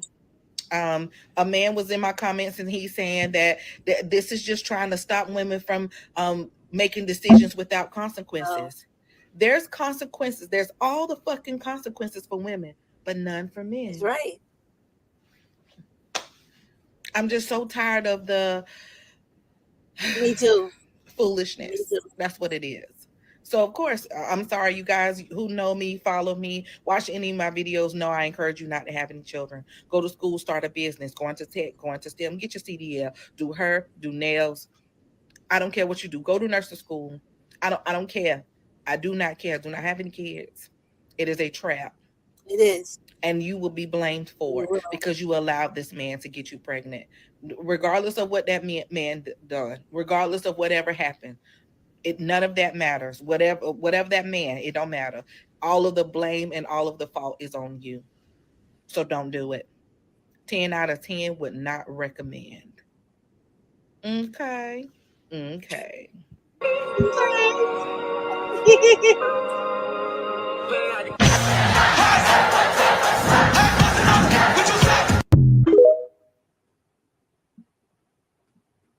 Is it just me, or does the thought of having kids start sounding real weak when you approach 30? So I turn 30 soon, and I've been thinking, like, I've made it this far in my life, spending money on myself, doing whatever I want, eating whatever I want, going to sleep whenever I want, picking up and traveling wherever I want. And the thought of stopping all that for a kid that costs, what, $300,000 to raise right now, it's not giving. Ladies, one of the most selfless things you could do on this earth is choose not to have a child. Damn, fucking music. Sorry, y'all. I really wanted y'all to hear her, but it clicked in my head, the music. If she wasn't playing the music, I would have had let her finish and probably tried to keep going to the end because I went way past 3 minutes. I was up to like 5 minutes and 20-something seconds, but I tried to just get away with it, but then it registered. If I keep letting her play, they're going to just flip out because of the music. Anyway, you saw that. I would really urge you guys to go over to Noir's page, right? If you didn't catch it, I guess I could put her page at the bottom of the link, but you can always go back a little bit. Is it still playing? No. Go back a little bit, and it's just her name is Noir. I'll just wait. Let me put it up, and it's her page, Noir. Okay. All right. So it'll just go there and click, type in Noir. It will come up. It's a nice page. I thought those young women over there were very refreshing. They always addressing issues for young Black women and women in general and how to get around that, how to rethink things. Sometimes they go a little ridiculous on the colorism. I spoke about that to them. I don't know if they took what I had to say at all, Senator, but I didn't like that. But I'm not a person into the colorism. I think that we can do better things with our time. We know it exists. Don't fuck with people that got that issue and keep moving. And you have a better life because it is what it is. And you really never going to be able to change those people. So don't fuck with them. End of story, right? They believe what they believe and it becomes a part of them. So what are you going to do? You can't change the world when it comes to how they think. You only can change what you do in this world and around people who are not beneficial to you. And that's it. That is it. All right, guys. I'm going to go because it's like almost 6. And I don't even know how long we've been on here. Don't know. But I enjoyed this. I want to, again, invite you to really start looking at a lot of the smaller channels for content that has quality. I don't think that we need to be wasting our time listening about celebrity nonsense and all this other relationship trash. We need to be preparing ourselves for the high-tech companies that are going to be wiping out low-income earning jobs. We need to start preparing for that. Oh, before I go, I put them tabs up there and totally forgot. Let me get into this. Let me show y'all that. Thanks for saying that. Oh, my God. So listen, that's what happens when you get old. Your mind starts going, right? The first thing I want to show y'all, I'm going to put these links below, okay? Don't worry. This is LinkedIn. You know how people create the LinkedIn and they what's going on in that kitchen? Hold on, y'all. Let me go see what's happening in the kitchen. 1 minute.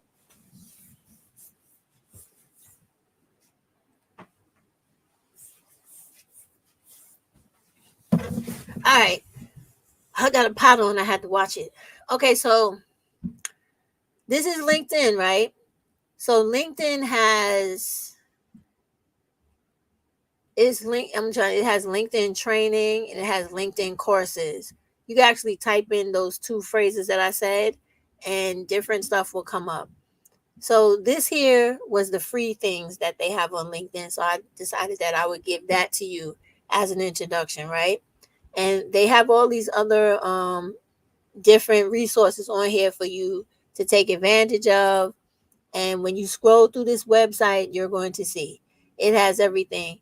It even has ways for you to sell yourself if you have your own business or you're looking to work for a particular business or get your foot in the door at any job. Okay. And they even have like little pockets of information on this website to help you with coping of stress, the stress that a lot of people go through when they're trying to find a new job, they need a job, or they want an additional job.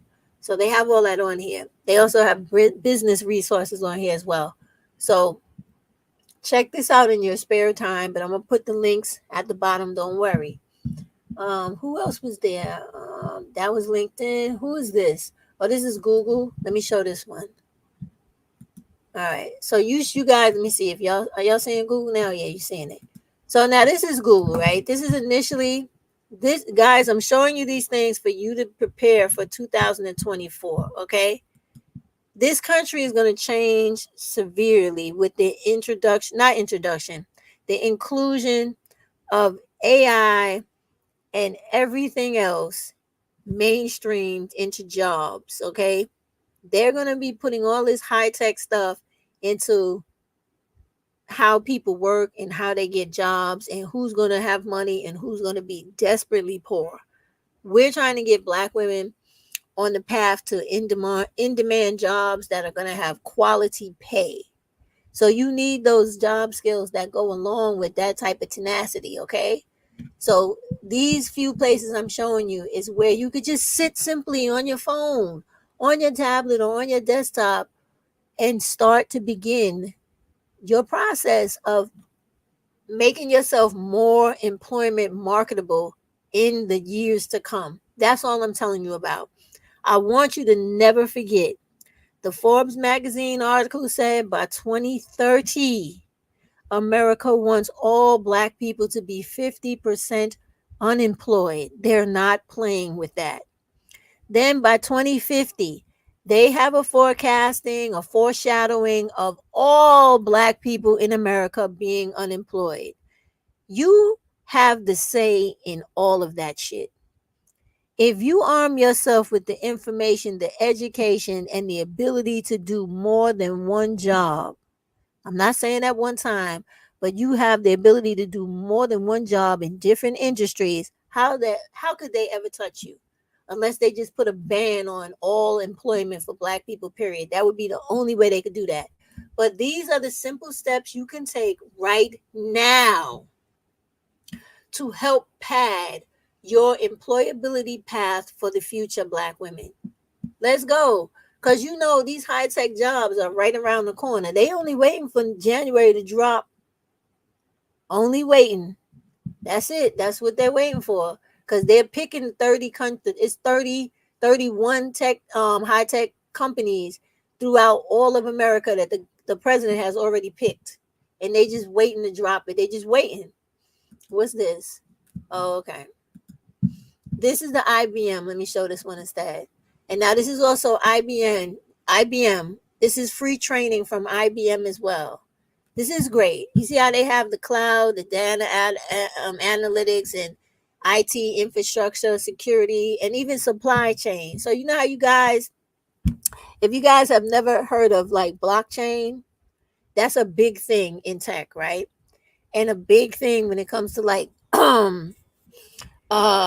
tech sales and etc. Blockchain is real big with all of that. This is another site where you can go on it. They have free learning, paid learning. None of this shit is unaffordable. Take advantage of it.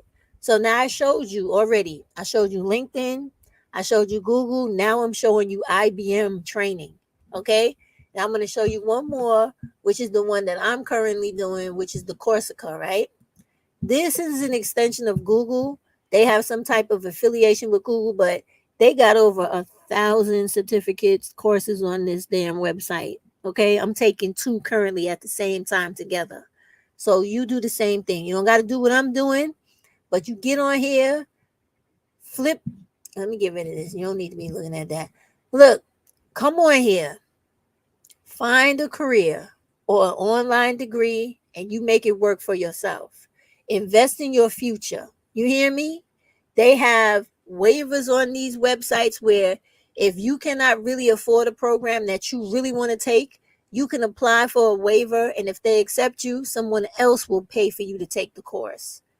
You have to start investing in your own future. Remember, I told you, this is yet another example of the modern day abolitionists being here for you.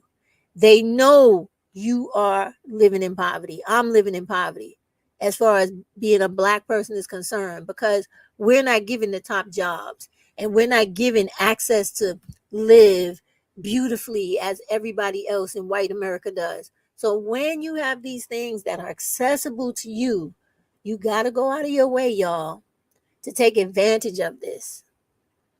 Do you see? These are some of the programs. They have others, and remember, they have a waiver as well. And they also have free training as well. And none of this stuff should be that scary to you, because it's not. All right? It is not. And you have all this other stuff as well. They also help with employment and everything else once you're finished. So invest in yourself, okay? Please. It's one of the things that you definitely can do to help reduce poverty in our community, okay? And when you click on these things, you're going to see more information. Like the For Individuals has a whole lot of stuff you can read about and learn about different careers and see if you're interested in doing that versus another thing. It all depends on what you want to do. See here where they talk about, see what's the top degree that'll fit your life. You decide what you want to do. And then they have new stuff. They have all kinds of stuff, because like I told you, this is what I always forget to tell you. They're going to be blending Chat GPT and all the other forms of GPT with AI, right? And they already have it now on your phones where you could download virtual assistants like AI, VI onto your phone. And all you got to do is type like AI and your phone will turn into Chat GPT for you. This is how they're going to take over the jobs. Do y'all understand me now? So when you go on these websites, even if you don't take this stuff, go click on it, go through the introduction part, learn as much as you can, right? Then go down to the free courses, take them all. Even if you don't use it, take all of it, learn it so that your mind grows and expands. And so that when you eventually do take a course and some of this free stuff is in it, you know what they're talking about. And that part of the course will be that much easier for you. So that when you go into another part and you click on something that was covered in another free course that you went over, your personal development and your ability to take in information technology and apply it to whatever you want to go into, anything, it will be that much easier for you to do it. So don't sit there playing on YouTube, listening to Princella and Tanya TKO and all these women whose job it is to come online and get your money from you and get your views and keep you hooked emotionally on their bullshit. You need to be out here going through all these type of websites, right? You see all these type of websites down around here and everywhere else that I've showed you, plus others you can find on your own if you really have to be prepared for the digital influx that is coming to wipe out all these low-level jobs that we take for granted. Most importantly, Black women, keep in mind, you have all those migrants that they just brought to Chicago, New York, California, everywhere else they could throw them to take the jobs away from Black women and children and to take all the resources from Black women and children. I know you guys saw, because I saw, I think it was Pretty Black Magic had covered it, and I think Simply Said did too. A couple of people had covered a video where here in New York City in one of the projects, right? Down here, every holiday, the projects with the community council, New York City council people, they give out food and resources to the NYCHA residents who are very poor because they know they need it. When they gave out the turkeys, the food for the month this year, as well as like tickets to go see different like things on Broadway or movies. Like there was a movie that just came out now with a little black girl. It's called Wish, right? They gave out tickets to Wish. They gave out Pampers. They gave out like different things, coats, yes, thank you, shoes and things like that for children. When all the migrant people were told like a couple of days before the black people by the Hispanic leaders in the city, they got there. And by the time the other black people were told that live at the projects, everything was gone. Everything was gone. Not one turkey was left. Not one can of juice. Not a pamper or a roll of toilet paper. Nothing was left. So, in order for you to avoid that type of stupidity, because you know that type of stuff is the reason why they letting all these people in here, right? You have to be on top of your game, black women. You have to look out for yourself, your black children, your black little girls, and your other black sisters, where when you find something on one of these sites I have shown you that you lock onto, that is good for your life, it's a good fit for you, what you want to do, bring you further up out of poverty, put more money in your bank account, and give you ability to live a better life for you by yourself or for you and your children if you have them. That's what you should be focusing on. We should not be worrying about conversation with black males of any kind, worrying about what they're doing on their channels. The only thing you should be vigilant about is keeping them out your house, away from your children, staying away from them so you don't get hurt, killed, or end up in no domestic violence situation. Stack your bread, live your life, and keep all these men out your house. I don't give a fuck who they are. You don't need to be married till you as old as me. And that's honestly what I'm telling you. I don't give a fuck what nobody else says. When you have your own money, you have your own place to stay, and you could pay for your own lifestyle, you only need a man for sex if you choose to have sex. You don't need no husband in your house fucking up your life and dismantling your children. If that, listen, that is not what you want, especially because when you look at the quality of these dudes out here, all of them, none of them have black women's best interest in mind. I don't give a fuck if they black, white, who, I don't care. Now, if you haven't noticed, right, I'm nosy, I'll be everywhere, right? Last night, Crystal Swirls had a video up with a black woman who was telling her story about how, you see how these divestors always talking about, oh, white men are the prize, they're great, praise the white man, right? White men ain't never changed from slavery to today. White people gonna be white people no matter where the fuck they are. And don't you ever believe they not. So in this video last night, this young woman was talking about how this man actually cocked a gun on her in their apartment where they was, in the house where they were staying. She's dating this man because they got into a fight. And because he had this stereotypical view of black women. And because she wasn't that type of black woman, this stereotypical shit they try to paint all of us with as if we are the stereotypical Shaniqua, right? She was like, I don't want nothing more to deal with this. I need you to put that gun down, stop pointing it at me, and I'm going to leave, and you don't have to worry about me again, okay? That wasn't good enough for him because he wanted her to be the ride or die chick in his mind of what a black woman is based off of ignorance on videos, the stupidity these black males spew on internet and etc. So this black lady, sorry for the mislip, this black lady went out of her way to explain how difficult that relationship with that man was, how narcissistic it was, how they look at black women as if we, whether we're married to them or not, as if we're some type of woman that is beneath them and they doing us a favor, but they still like to use black women as well. If you're interested in her take, I think it was very refreshing. I think the young lady handled herself well in that environment because Crystal Rose is very ignorant. Most of the people who follow her are quite stupid.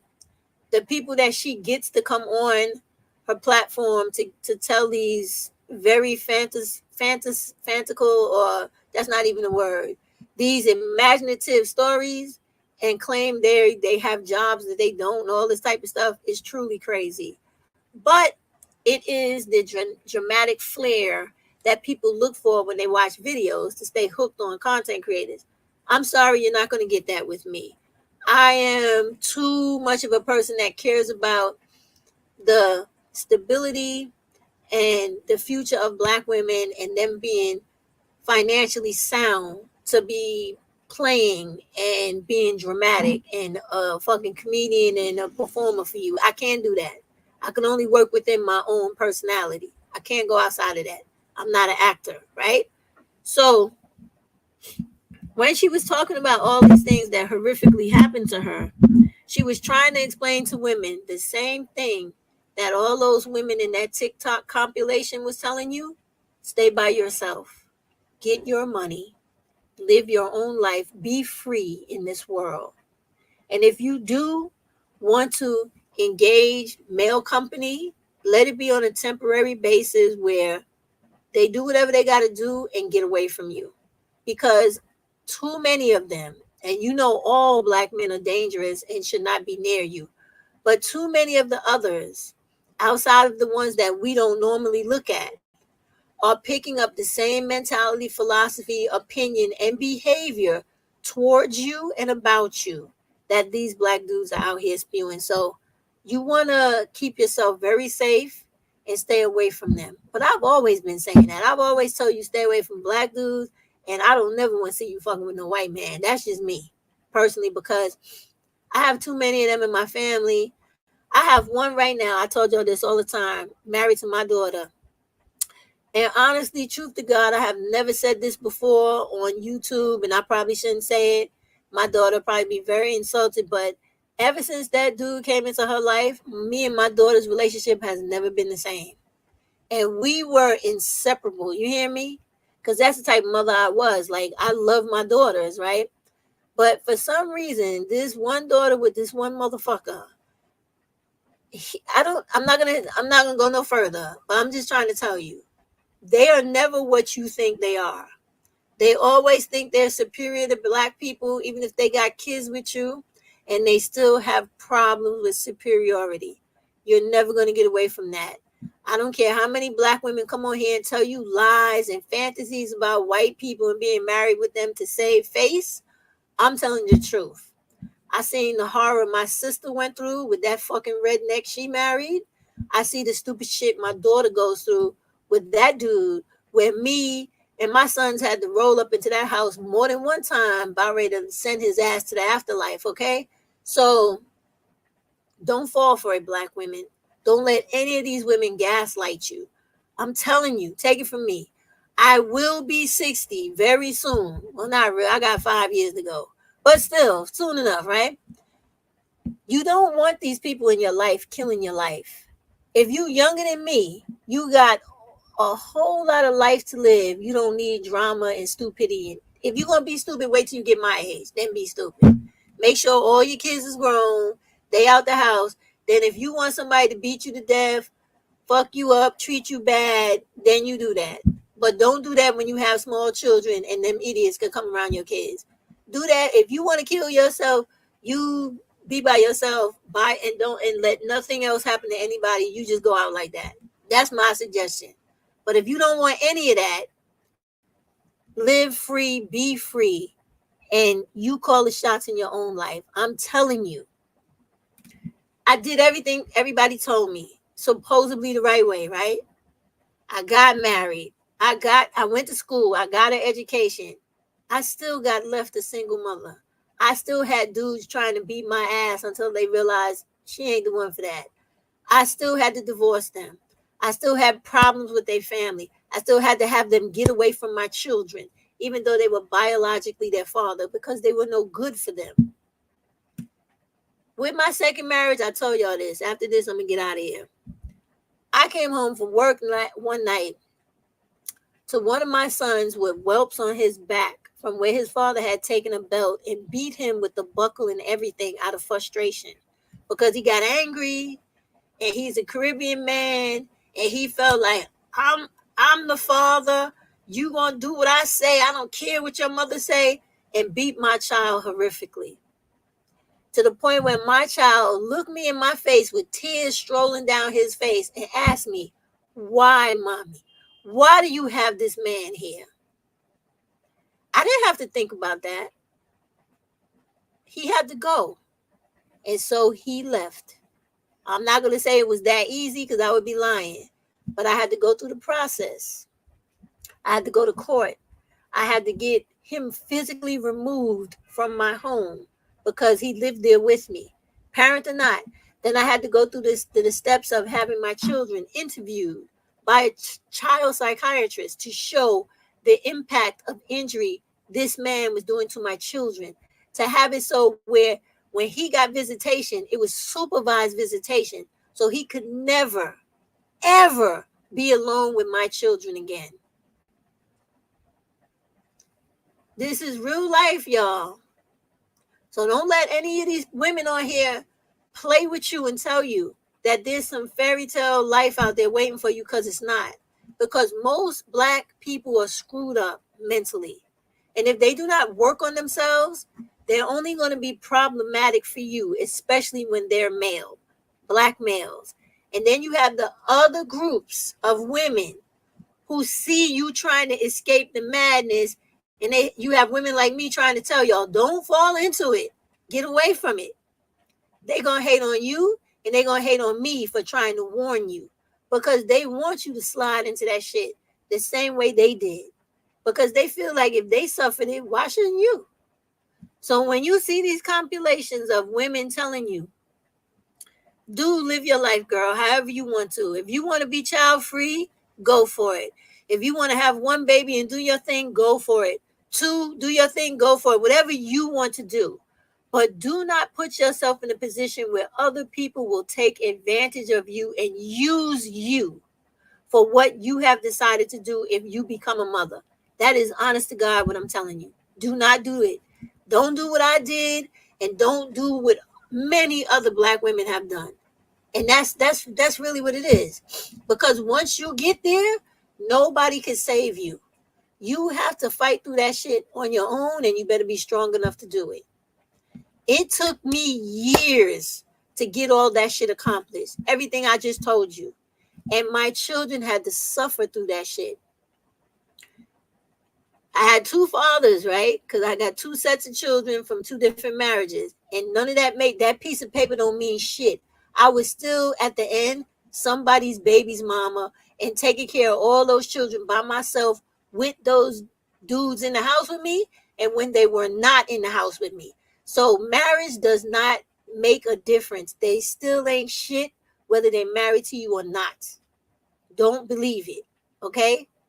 Stop taking the blame on yourself. You are not the blame for another person's refusal to do what the fuck they're supposed to do as an adult person. Period. That is not your fault. Your fault is when you know shit is stacked against you and you should not be fucking with that.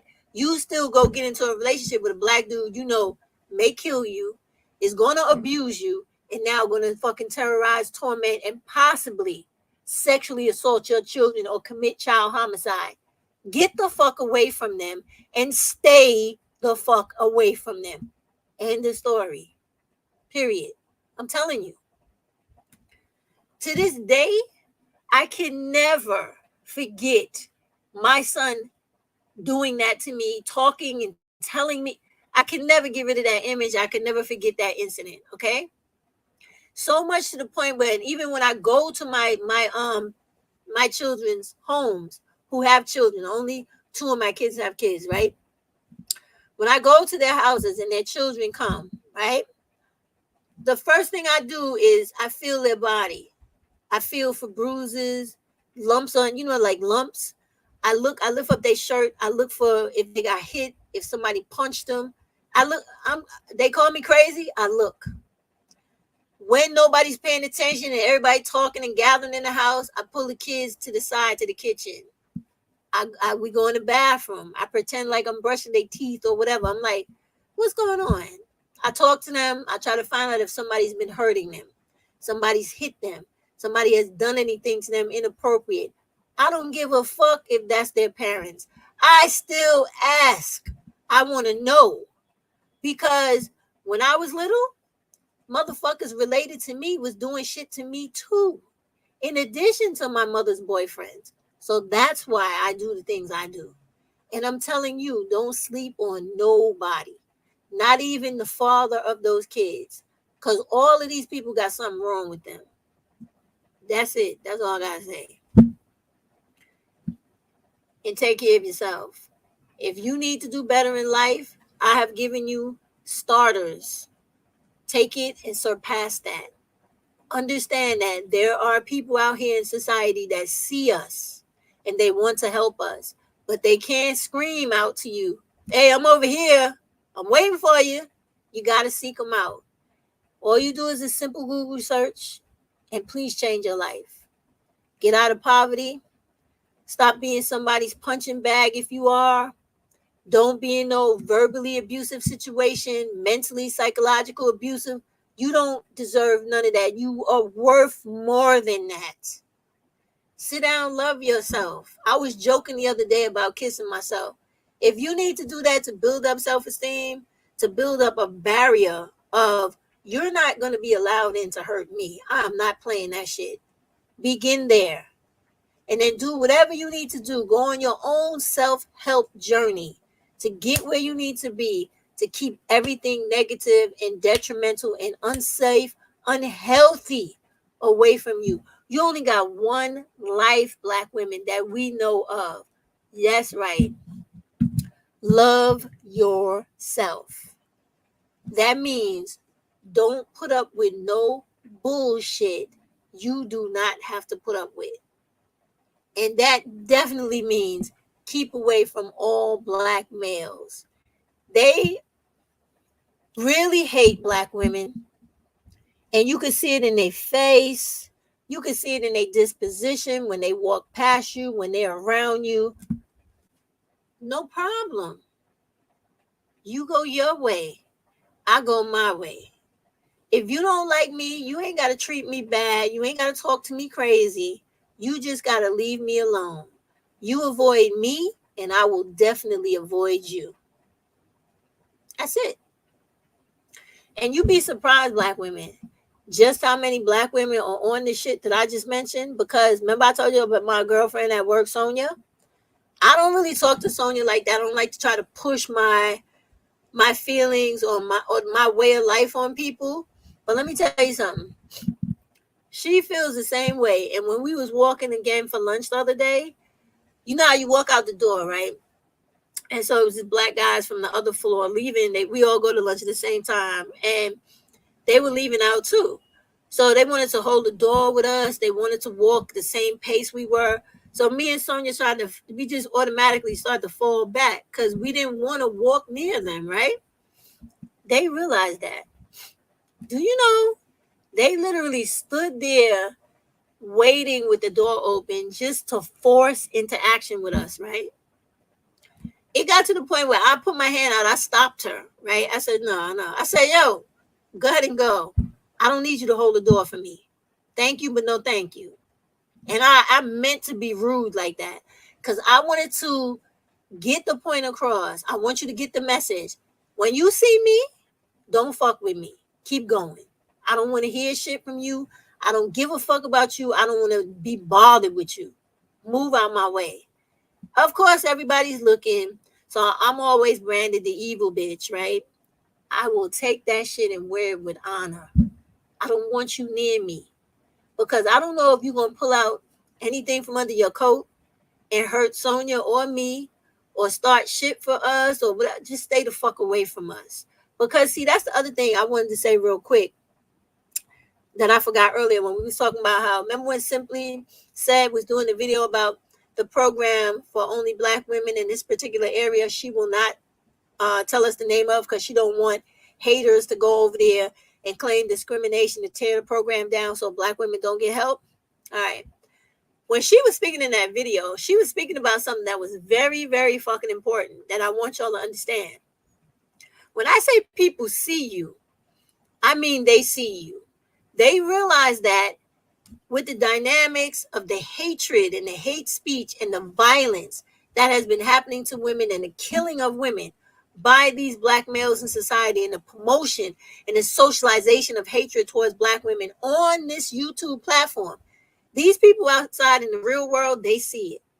So when they have an opportunity to separate black women from men, to give black women whatever they need in life to prosper, they're going to tell them, they know it's necessary that they have to separate and say, black male, you're not welcome. We know what you bring. You want to come here, hurt black women, tear black women down, promote and give everything to other women over black women. And we cannot have that here.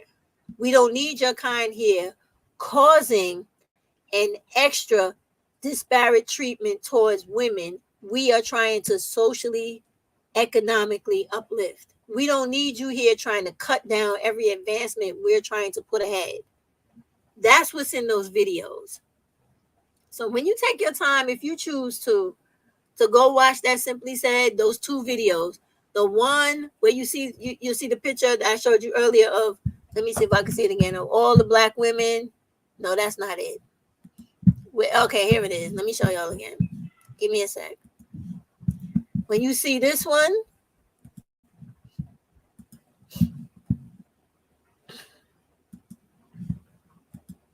when you see this one, right?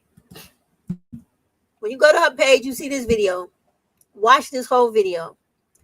It explains what I was saying to you and a little bit more. And she goes further into why. Me, I'm telling you that they're putting these programs out here to help you, right? Because they know that AI wave is coming. They already know you will go to college. They know you will take the extra course to get the promotion at work, stay after work, do whatever you got to do to help to improve and uplift yourself. They know that. So they've put all these programs out here that I showed you plenty of earlier when we went through all of the links, right? But they also see the black male. They see that he's only interested in promoting hate speech towards black women. He's not willing to work. He don't want to get educated. And all he wants to do is hurt and fight and harm black women and children. They are starting to see this now. Okay? I'm going to end the live, but if I come across that video I saw with the news in reference to, well, maybe I could take a minute to try to find it. But this is what we're all trying to tell you, that people see it. And they're starting to see it, and they're starting to show you their remedy, their resolution to it in their own way. When you watch this video, I want you to watch the other video on her page where she has a picture of the black dude on the train. Watch how society is recognizing and addressing the fact that they don't want to work, they don't want to learn, they don't want to graduate from school, they just want to loaf off women and children, right? How society is reacting to them. And when you watch that video, make sure you see how it is mostly males predominantly that are fucked up out there on them trains. You're not going to see a whole lot of black women. People realize this too. And this is part of what is going on when people look at the dynamics of black people and how black women are being attacked by black males and are starting to literally separate themselves from them. Now people are starting to see why. All that shit they used to do when they had Pearly on here, Kevin on here, and all these people trying to tear black women down. And most people were blinded by the veil of the fuckery, right? They could see through it now, or they done rip the shit off their face and they clearly see, oh, black women are not the issue. It's you motherfuckers. Now they see it. And not only do they see it, but they're actually taking steps to help black women escape it. So I want y'all to just keep that in mind. Please do. And please watch. I really want you to really watch those videos on, let me go back to mine for a minute. I want you to watch those videos on Simply Said's channel, because It's very informative. You have got to see it. I just want to see if I can find that. I went across the one with Simply said. I want to see if I find the news article about the 27 Black femicide cases in 1 year versus the 7 femicide cases in a year before. Because sometimes I just scroll, right? And I was looking at the news clips and I said, what is this? And they really were talking about how it is a trend now. And anytime you see something about a trend, you know, when they say trend, it's like code word for black people, not black people, white people realizing that, oh, it's a problem. It's a problem and we're going to have to start addressing it. All right, I'm going to have to find it because it's a lot of like the women, like my history is, I gotta just go back, and I don't want to make y'all sit and wait for that. Right? Okay, I'm gonna give up. All right, I'm done with that. Let me come back. But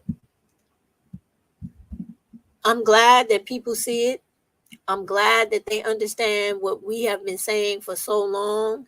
It's unfortunate that it took other women from other groups of races of women to have to suffer the same things Black women were suffering for so long, for them to understand that there is such a validity in what we're saying and what we're saying to warn women and how we're trying to move away to protect ourselves.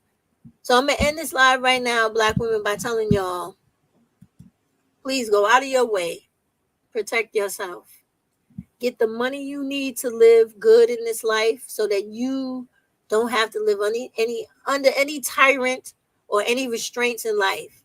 So you could be free, breathe easy, and just work towards any goal you have in this life. And most importantly, guys, work towards that home ownership.